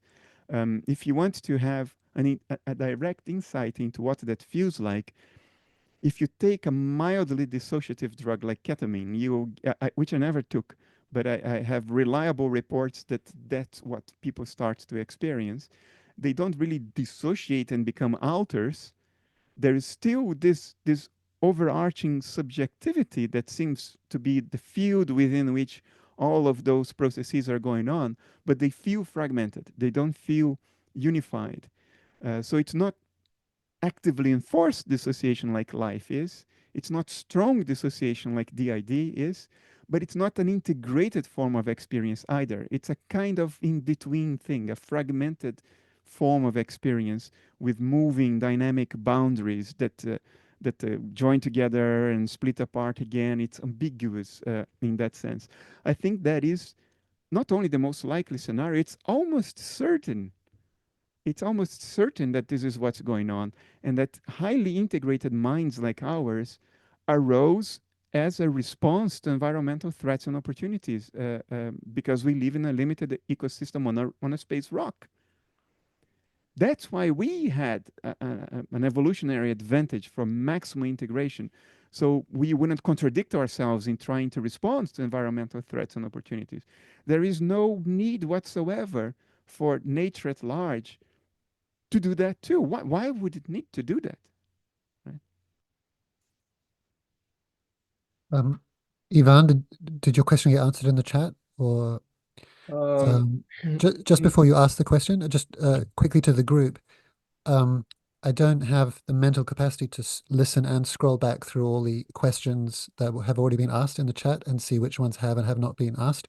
So if you have a question that you think is relevant to just Bernardo as opposed to Christof, please copy and paste it and put it back in the chat. Otherwise, I will miss it. Yeah, go for it, Ivan.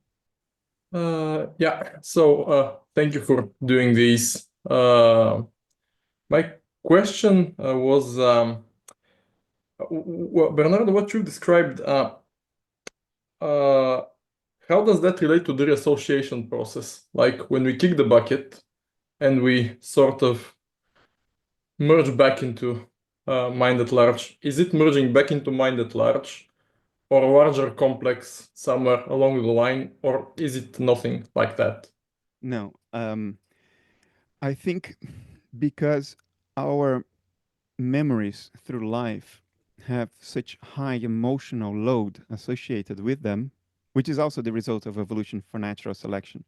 We evolved to care about being alive, to care about surviving. So the emotional charge is high because emotion is psychic energy, right? That needs to be mobilized for that. So we care about losing loved ones that were important for our survival, like our parents. We care about failure. We care about disappointment. We care about success. All of these things were important in the context of evolution within an ecosystem. Now, you can think of the emotional charge of mental states as the chemical reactivity of mental states. Like if you introduce enough energy to a mixture of rust and aluminum, they start merging and reacting, and you cannot stop that. We call it termite. It's how railway lines are soldered together, welded together.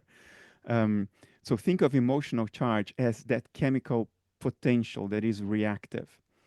And what that reactivity means is that mental states that co-evoke each other with high emotional content tend to remain associated.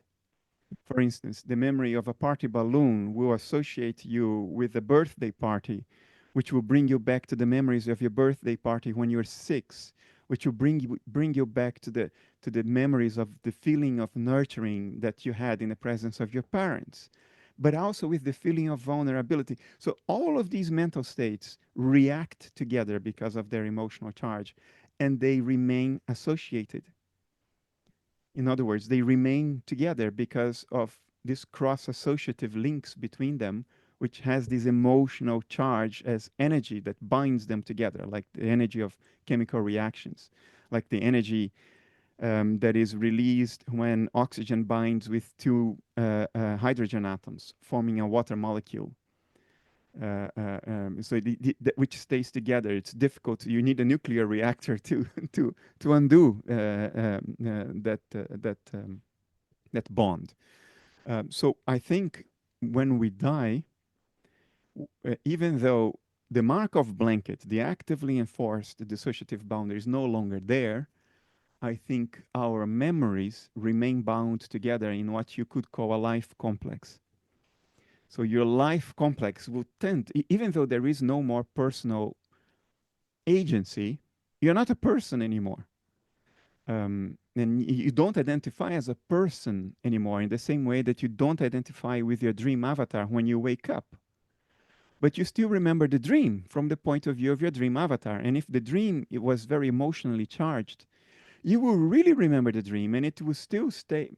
All those memories will remain associated in your waking mind. I think that's what happens when we die. We no longer have personal agency in the sense that we don't have avatar agency after we wake up from a dream, but we remember the experience of the dream as a integrated whole because of this emotional charge that binds those mental states together through associative links. So I think that's what happens.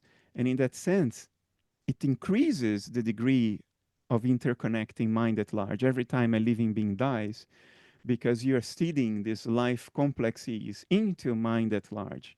They may even react with one another depending on their similarities. If 2 lives were similar, maybe they cross-evoke, and maybe they bind together and form a higher phi complex. Life may be the way in which we are increasing, nature is increasing the amount of information integration in mind at large. But I don't think it started integrated, no. Yeah, thank you. I think I had a misconception about that particular point, and it's much clearer now. Yeah, thanks. Thanks, You're Ivan. welcome. Carolina? Yeah. Hi. We were wondering, well, would you say mind at large is expanding in space-time or space? I think space-time is our cognitive category. It's the way we organize data about the world. It's like our filing system. I don't think it's out there. But obviously, the universe is expanding. So there is something happening out there that corresponds to what we cognize as expansion. It's not expansion. Literally, it's not that, because expansion is only in our cognitive system. But there is something out there going on which we represent to ourselves as expansion. And in that sense, yes, something is expanding. Not literally, but something is happening that we call expansion. Could we say it was smaller at some point then? Would you say that? It's all metaphorical, what we are talking about, and it's not smaller or bigger because it's not spatial, it's cognitive. These are links of meaning. These are semantics, not space. Space is in here. But if it turns out that Big Bang theory is correct, then something that we call expansion is happening. Now, I've recently become acquainted with a radical reinterpretation of what spatial inflation means. And it may turn out that Big Bang theory is not right. And I'll try to give you the intuition of it. We see the universe expanding. Space is being created between Earth and the moon. Space is being created. It's not like they are running away from each other. It's the space in between them that is being created. So we try to play the taping in reverse. And okay, if the space, it's like the surface of a balloon. If you inflate it and there are dots in the balloon, the distance between the dots increases because you're inflating the balloon. You're creating space between the dots. And we see by looking at the universe that this is what's happening. So we play the tape in reverse and we think everybody clumps together in a singularity. And that's the Big Bang, when the singularity began to inflate. Now, the assumption behind this, and this is the key point, is that the number of dots is finite. That's the only reason we have to say that everything was in one point at the same time. Because if the number of dots is infinite, it doesn't matter how far back you play the tape. There is still a universe. You never get to the last dot in the last frontier and you bring it back. You do so if it's finite. If it is not finite, the balloon never reduces in size, although the space in between the dots is decreasing if you go back in time. You see what I mean? So the Big Bang may not be a Big Bang at all. It may be a local process of contraction. If that is the case, then nothing is ultimately expanding. Expansion is a local phenomenon. So it's an elaborate answer for a question that didn't ask for any of this, but this is present in my mind recently because I personally, for the first time, understood that something that is not Big Bangy at all can be entirely consistent with astronomical observations. And that understanding is like a couple of weeks old for me. So it's very present. So I wanted to share it. Well, thank you. Andrea, and I'll piggyback on your question as well. Do you want to ask it or shall I read it? You want me to read it? Okay, so I think it's pretty similar to my question, and maybe I'll add yours to it. You might not know, Bernardo, so it'd be fun to come back to this when Christof's here.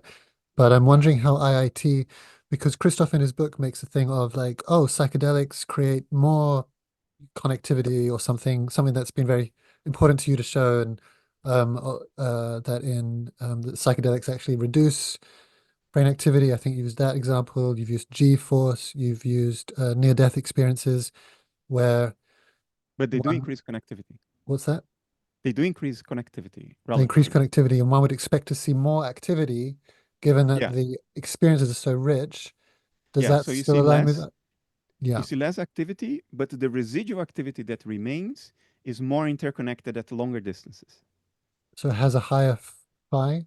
It has higher functional connectivity, as they call it, not necessarily phi, because it doesn't form these complexes. Phi requires reentrant loops of information integration.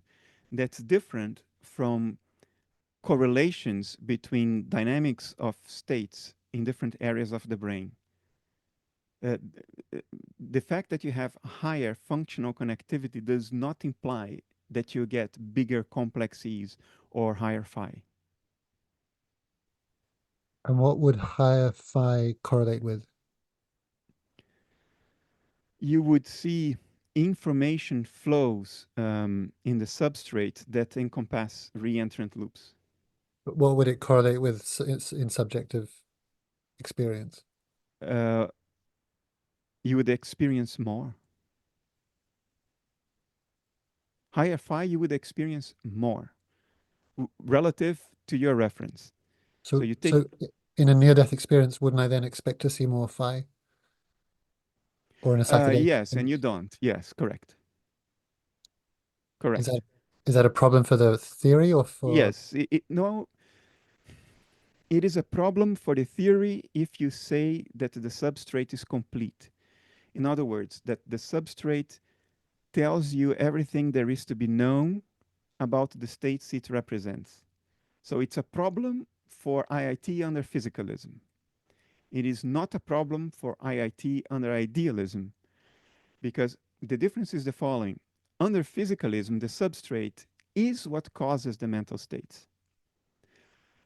Under idealism, the substrate is what the mental states look like. It looked like they were looking for this one-to-one. Have you had this discussion with Christof? Is it? Yeah, no, Christof is still has that intuition. Yes, That but there should be a one-to-one. Okay. Christof would say there cannot be experience without a substrate. This has an echo of physicalism, because the assumption he's making, even though he's no longer a physicalist, is that the substrate has to tell you everything there is to be told about the experiences that correlate with it. Under physicalism, this is necessarily the case because the substrate causes the experience. That's why the substrate and the experience are correlated. Under idealism, they are correlated because the substrate is what the experiences look like when observed from the outside. In the latter case, the substrate does not need to tell you everything there is to be told about the experiences, because the appearances don't need to be complete. Appearances don't need to be complete, but causes do. In Does both he cases, you have the correlation. Does he acknowledge it's a challenge to be solved?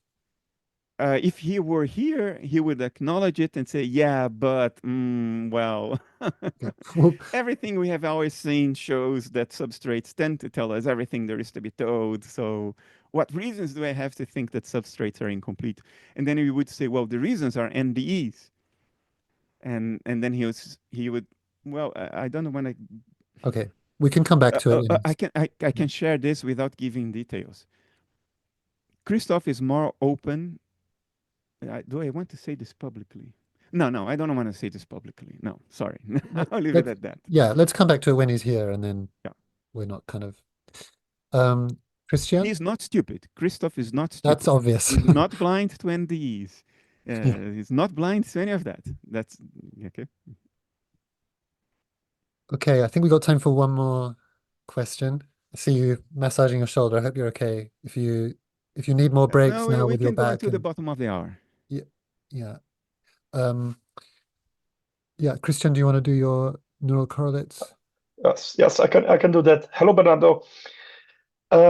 My question is regarding neurocorrelates of metaconsciousness. It's related to last week discussion about blindsight, where you can based on fMRI scans, you can filter those events out. And then basically, if you could do that for a person without blindsight, you somehow could you filter metaconsciousness, neural correlates of metaconsciousness out. Now, further than that, I think I've heard Donald Hoffman saying that there are no neural correlates of consciousness. Might be wrong, but I don't think I'm so. Why then this difference? I think we are close to neural correlates of meta consciousness, but are neural correlates of consciousness something fundamentally different, or are we not there yet? No, it's a methodological issue. Insofar as we rely on subjective reports to identify the neurocorrelates of consciousness, we are actually identifying the neurocorrelates of meta-consciousness, because reports require meta-consciousness. You need to know that you're having the experience in order to report it. So the neurocorrelates of meta-consciousness are a subset of the correlates of consciousness, a subset, but they're not complete. And then how do you find the rest? Well, you cannot rely on subjective reports, and at the same time, you cannot have direct access to somebody else's experiences. So how the hell can we figure out what the delta is? This contradiction, you cannot rely on direct reports, and you cannot access somebody else's consciousness directly, may be what led Don to say what you said. I haven't heard him say that, so I don't know the context. I don't know what he meant by that, but I could imagine that that's what he meant, that it's methodologically impossible to find the correlates of true consciousness beyond the correlates of meta-consciousness. Now, some neuroscientists would disagree, and I think with good reason. I refer you to a neuroscientist in Japan called Tsuchiya.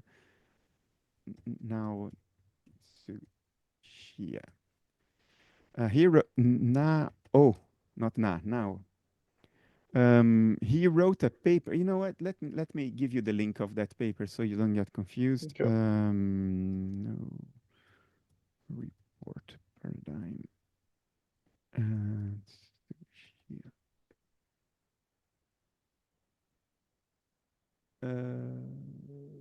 I mean, I have it right here. If you don't mind, I can also send it. I just have a tab open. Okay, I have it here. Here you go. This one. Thank you. There may be another. Yeah, no, let's stick with this one for now. So you can read this paper. It is it's for the initiated, so it may be tough going, but there are a number of ways in which we could guess in a very educated manner, we could infer in a very educated manner when there are experiences going on that the subject cannot report. I do not think it is methodologically impossible. It may not be foolproof, it may not be absolutely certain, but nothing in science is foolproof or absolutely certain. Not even measurement. Even measurement has an error bar. So I don't think that the contradiction between not relying on reports and not being able to access consciousness of someone else directly, I don't think that necessarily implies that we cannot scientifically approach the problem. Science is based on inference, and there are good methodologies we can follow to infer the true neurocorrelates of consciousness.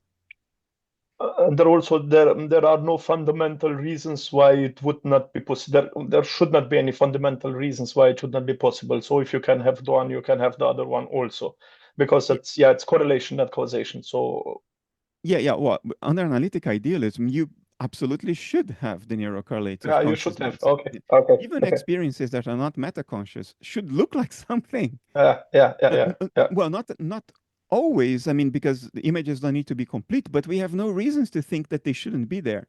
The criticism is, although they are there, is there any methodological avenue for us to be able to discern them if we cannot leverage reports?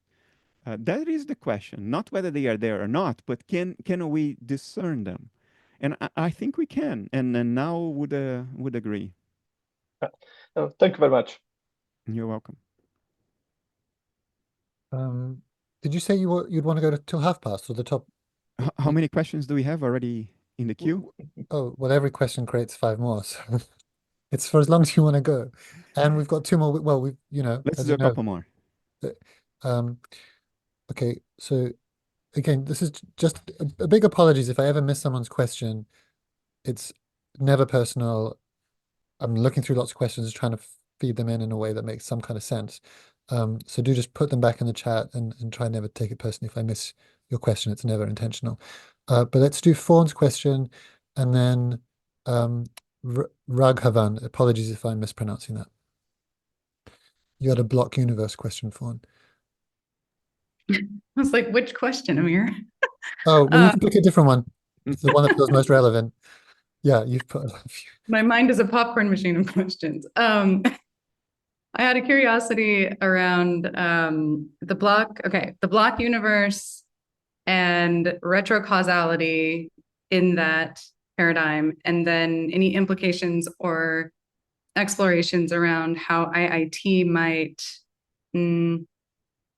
how that might connect, or how IIT might view that, given that the causal interaction is such like the primary part of IIT, if I'm understanding it, which I'm probably not. No, you are.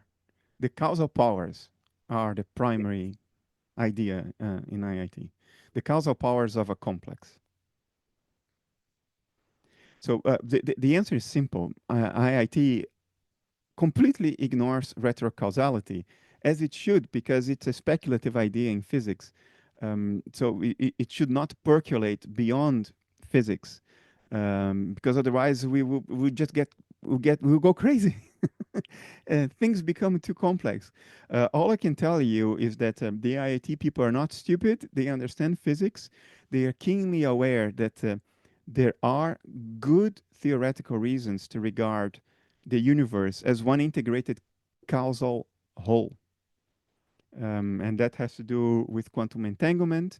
And if Big Bang theory is correct, and even if Big Bang theory is not correct, but this alternative, then the universe we know would still be a singularity if you go back in time. And that means that everything is entangled with everything else. And we have no reason to think that entanglement would ever decohere if it is the whole that is entangled. If you understand decoherence theory, you need an environment that is not in a superposition for decoherence to apply. So if you go back to the Big Bang and everything is entangled, then there is no such an environment, then nothing ever decohered. And everything is causally one whole. Now, we know that, but we cannot operationalize this in any way. If we tried to, IIT would be a useless theory, because it would just throw our arms up and say, well, it's all one big hole. It's not useful to do that, right? We cannot tell whether a patient in a seeming coma is really in a coma and vegetative, or in locked-in syndrome. We cannot make that distinction because that patient doesn't even exist. It's all one big hole. What do you mean a patient? It's only the thing, the blob, as a philosopher called it once. There is only the blob. This wasn't a scientific paper, sorry, in an academic paper in philosophy. So we don't bring it in because we can, look, at the end of the day, we are just monkeys running around a rock. So we, even when the monkeys have these massive insights about what might be going on, the monkeys can't operationalize it. It doesn't help them crack the mango open, and that's our situation. That's our dilemma. So this is something to contemplate when we are in bed at night, but it's not something to do useful science with. It's too overwhelming. It just exceeds all of our conceptual categories. We don't know what to do with it. And then we don't do anything with it.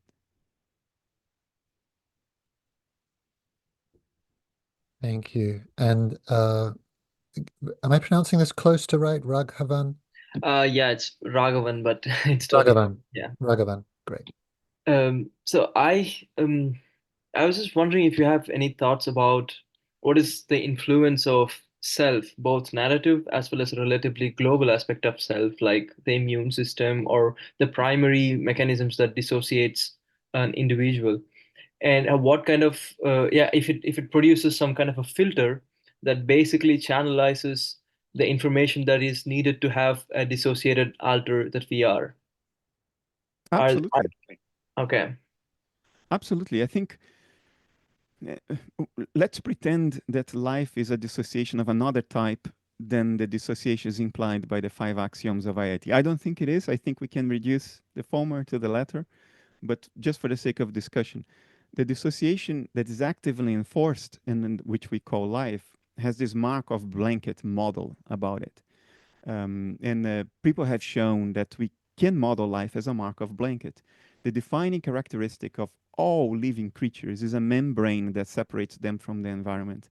And that can be a cell level membrane on an archean level membrane, or it can be the skin of our bodies. But there is always this visible, discernible barrier that sort of insulates our metabolism more or less well from the environment. It's not a complete isolation because there is traffic across the membrane. We breathe air in, we eat foods, we secrete sweat, we secrete digested food.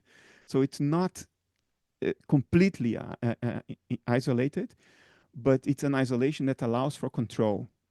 We don't bleed spontaneously. We sweat spontaneously. So we control what can go across the membrane. This is the defining characteristic of life, and we can mathematically model this membrane as a Markov blanket. And the power of modeling it this way is that you can have the same model both for the representations, the physical membrane that we can touch and measure, and for the cognitive states, which are not extended, they are not spatio-temporal, they are links of meaning, associative links. And still we can model them in graph theory and according to a Markov blanket, because we just say that the set of internal states can causally impact other internal states or the states of the Markov blanket, but they cannot causally impact external states. And for the external states, we can say they can causally impact one another and the states of the Markov blanket, but they cannot directly have a causal impact to the internal states. That's how we model life, both physically and cognitively. That's the wonderful thing about mathematics. It does not care about the substrates. The model still applies because it captures the essence of what's going on. And the essence of what's going on is what in the model is called a Markov blanket, which is actively reinforced because evolutionarily, that's what we would have evolved. The creatures that didn't actively enforce their Markov blankets, their dissociation, are no longer around to tell the story. Only the ones that did are still around, and it's us. That Markov blanket is literally a filter of causal influences. Every causal influence between inside and outside has to go through changes of the states of the Markov blanket. It can never go directly between external states and internal states. It has to be indirect. An external state has to causally influence a state of the Markov blanket, and that in turn causally influence an internal state. And if it doesn't do that, then that causal influence is filtered out. For instance, you do not see the photons that are impinging on the back of your neck right now. It's filtered out. But you are seeing the photons that impinge on one of your retinas right now. You do not smell the air, the molecules diffused in the air that are touching the palms of your hands right now, or the molecules on the table or on your mouse. You don't taste them. They are filtered out by the Markov blanket. But you do taste them if you touch the surface of your tongue, on your mouse, on your table, or on the air, like serpents, snakes do. So yes, it's a filter. And it needs to be a filter, because if no filtering would go on, we wouldn't maintain our integrity. You can think of it physically. If there is no membrane, then there is no distinction between the inside and the outside, and the inside increases in entropy. There is no way to filter out an increase in entropy. There is no controlled traffic across the dissociative boundary. So we lose our integrity. Soap kills bacteria because soap interferes with the lipids that form the membranes of bacteria and dissolves those lipids. They lose their integrity. And then the cytoplasm of the bacteria leak into the environment, and the bacteria are dead. They can no longer hurt you. That's how soap cleans, it sterilizes things. So what is that? Well, that's when the Markov blanket is lost. And then you cannot maintain internal structural or dynamical integrity because you don't have that filter. So it is all about the filter. And because of that filter, I can't read your thoughts right now, and presumably you can't read mine. Okay, but something more associated to meaning of life from here. is that, I mean, in Advaita, there is this idea that the happiness that you seek, basically in anything and everything, be it a partner, be it food, is it because you're longing to connect with this, this ultimate consciousness, universal consciousness? But then why does we so actively repel out of it? How does this filters work so effectively that detains us from going to that stage? How The and nature why? of okay. Why first?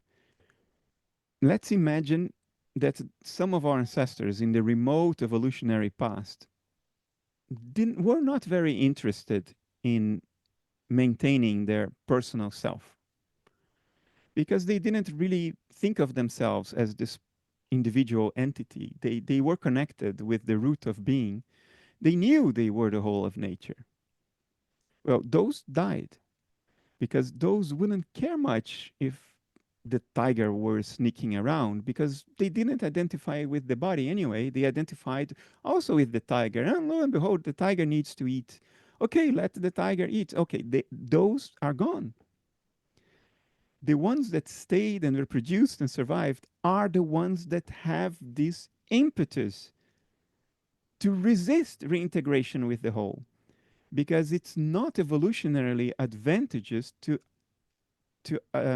identify with the whole. You would not care about maintaining your life, or you will care less. It will be less critically important for you to maintain your bodily integrity because you know that's not what you are. It stands to reason that there were a whole bunch of creatures that were enlightened in that sense, that they never really never really developed the resistance against identifying with reality, with what is true. They knew what was true. They identified with it. They didn't resist it.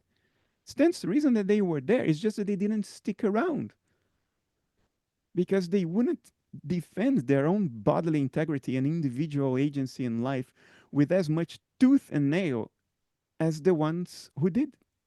And we are the descendants of the ones who did, and we inherited that. Now, this seems like a bad story. Now I'll tell you the good part of the story. The good part of the story is that because we have the filter, we have the ability to create cognitive structure, which has a physical correspondence, the complexity of the nervous system.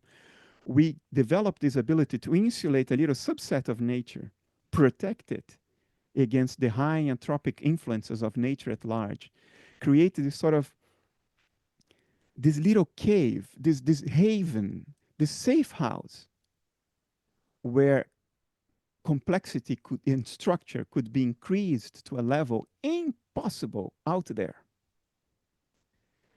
And that's why the brain is the most complex object in the known universe, because there was this filter that protected it, that insulated it from the high anthropic forces of the universe around, gave it safe haven, gave it sanctuary, and allowed it to evolve this enormously complex structure, which, from the point of view of real reality, is cognitive structure, consciousness, or the contents of consciousness.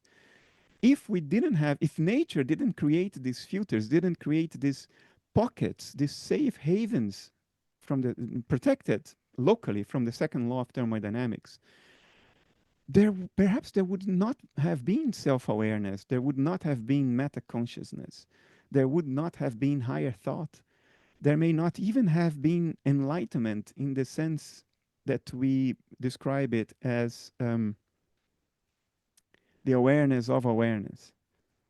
There would just be instinct. So the story is ultimately positive.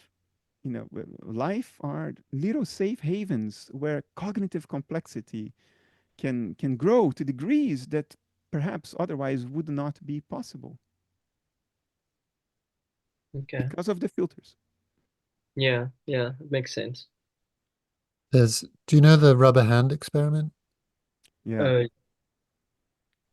Do you know it, Rug? Yeah, I do know the rubber hand experiment. Yeah.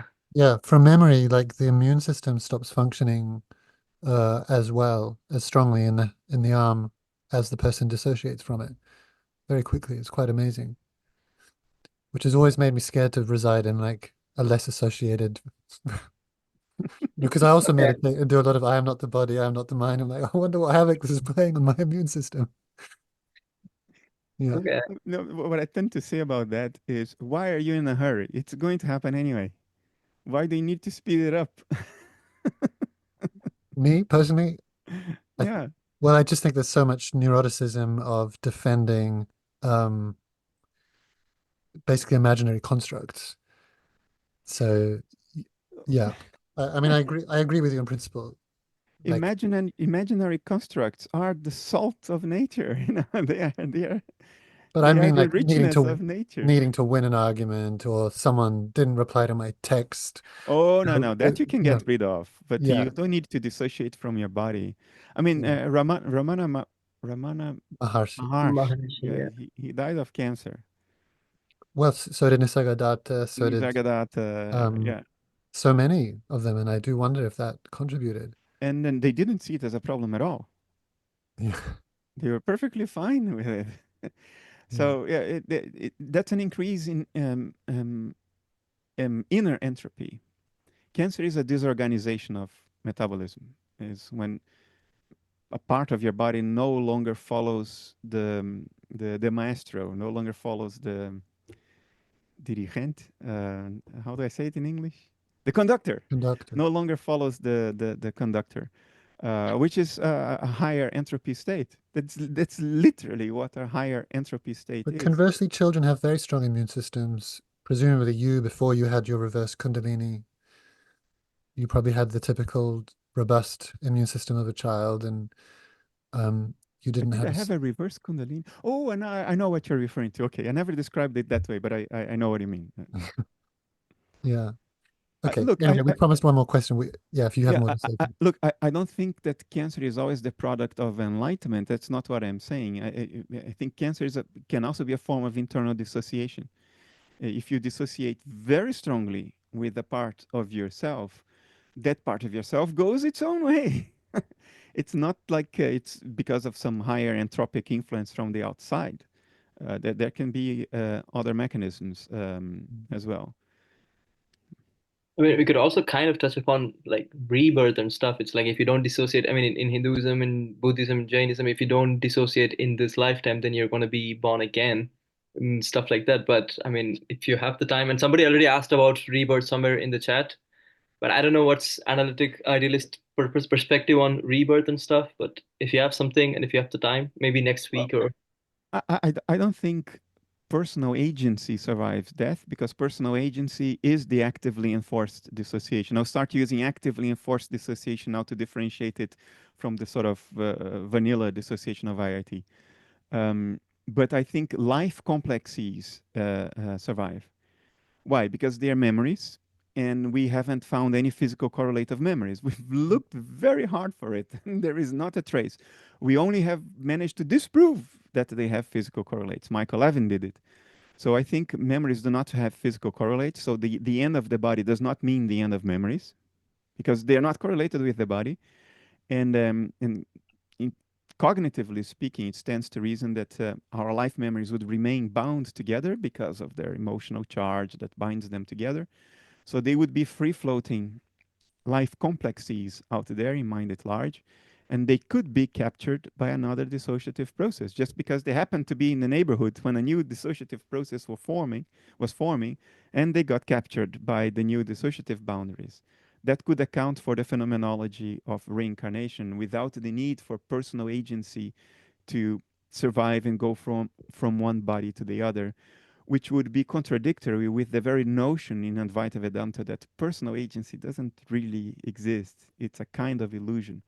So illusions don't survive from one life to the other, but life complexes may. And at the end of the day, that's all that matters, because the I, the subject experiencing all this stuff is always the same. It's, you are my reincarnation and I am yours. Yeah. I So mean, if I had your memories, then I would be fully your reincarnation and yours mine. but there's always this one-to-one coordination. It's like, you know, the good, bad, none escape the law. So it's like whatever you do in this life, it comes back to you. I mean, there's this always, maybe it's a conventional mistake people do when referring to rebirth, where they say this one-to-one correlation. So you were like this in the past life, even though you don't remember it's you, you know. So It's that always you. yeah. Yeah, it's always you, yeah. Could it be that someone's life, for some reason, has more resonance or association with a particular set of these floating memory complexes that have an emotional bond? Doesn't seem to be the case, right? There is this famous case of a child in the US that was the reincarnation of an American pilot that died in the Pacific during the Second World War. And there is no, there's nothing we can identify that would say, oh, it makes sense that he is the reincarnation of that pilot. Might as well have been anyone. And people who speak different languages when they are kids. It's like, so they were not even part of the same country. So, you know, it looks like what I described. Like there is this life complex floating around in cognitive space, and it happened to get captured by, by a new dissociative boundary. But it doesn't matter. You know, there is this exercise that I came up with for myself, which is a way for you to think about your own identity and see through the illusion of personal identity. Imagine that you could see the world through my eyes. This is physically doable. I can put cameras here and equip you with a set of goggles that have the feed from my cameras, and you would see the world from my eyes.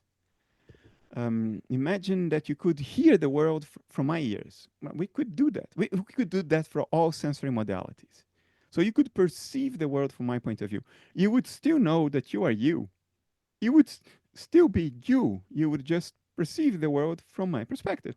That's all. But you would know that you are you and not me. Now imagine that that the Neuralink comes up with a magical way of giving you my memories. Now you can perceive the world from my perspective, through my sensory organs, and you can remember my memories.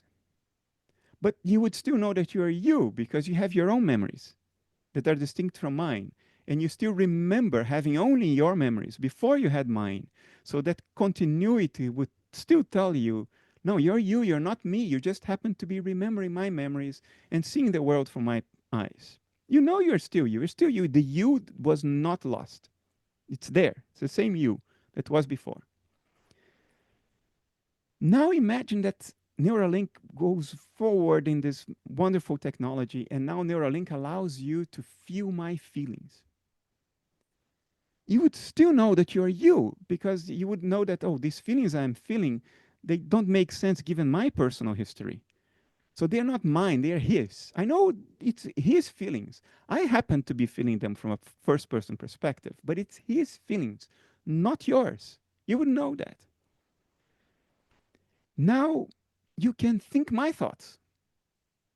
It would still be you. It's you, not me. But now you can think my thoughts because this wonderful technology allows you to think my thoughts. It's still you. And you know you're not me. Now you take a pill and you forget your whole life and you only remember mine. It's the same subject. It's still you. But now you would look in the mirror and you would say with full confidence, I am Bernardo Kastrup. That's what's happening. And the forgetting is the dissociation. Now, if we go back to the question that Raghavan asked before, if we were all, and all of our ancestors were all aware of the reality of what I just told you, the ones amongst our ancestors that lived that understanding every day, because it's what's happening. It's natural. It's the given truth. It's obviously what's going on. And they knew that. The ones who knew are no longer around. And we are the children of the ones who hallucinated that this is not the case. Because that's the ones that survived. That's the ones that were invested in, at all costs, protecting their lives, indulging the illusion as if it were true. And procreating. And procreating. So there's nothing really, you know, people sometimes I get associated with spiritual movements and all that. It's like, it's pretty down to earth stuff. I know it's pretty trivial. Maybe is too much of a word, but it's not complicated. It's not stupefying. It's not amazing. It's not, oh my God, you know, what a wonderful realization. No, it's just you know, it's just stuff. It's just how nature happens. It's not complicated to understand how we ended up here and what's actually going on. It's nothing spectacular here. Anyway. Yeah, thank you. That's really explanatory. Thanks, Raghavan. Nice prompt for a guided meditation to finish with. Bernardo, again, thank you so much. It's always just incredible amount of energy and passion you bring to these evenings, and just amazing. You can also bring in your contacts like Christof, and I just really want to quickly say on Monday there's a Q&A with Michael Levin. Rupert I don't need to be there, right? What's that? No, I don't need to be there. No, it's we thought it'd be good to have one just with him. Some of you have met him. There's a few dialogues with Bernardo online, quite amazing. Rupert Sheldrake says he's one of the most creative biologists working today. Bernardo has said he's one of the most important people on the planet, potentially, in terms of the research he's doing. He's an amazing. I think he may cure cancer. He may cure cancer and other wild stuff. So if you're free on Monday, I highly recommend. It's just an hour, but it'll be good, and I'll email you all the link. And by the way, he already cured cancer in a frog. Did he? Yeah. So yeah, I think the frog's still alive. Last time I checked, the frog was still alive. It's like a legend in the frog community. You're welcome to drop in if you want, obviously, Bernardo. And and we've got 2 more weeks as this group, and then other future plans that we'll email you all. So, oh, and the chat today was amazing because you were answering questions in the chat. So save that chat, and I'll also try and save it and try and create a link. And if you've written anything in the chat, believing that it would be private and not shared beyond this meeting, then let me know, because otherwise I'm going to share the chat just with people who've signed up for this course. Great. Hope your back continues to heal. I see you massaging. Yeah, it's better. It's better than 2 weeks ago. Okay. All right, guys. Thanks a lot. Great. Take care. Have a good day. Good night, everyone. Good night. Bye.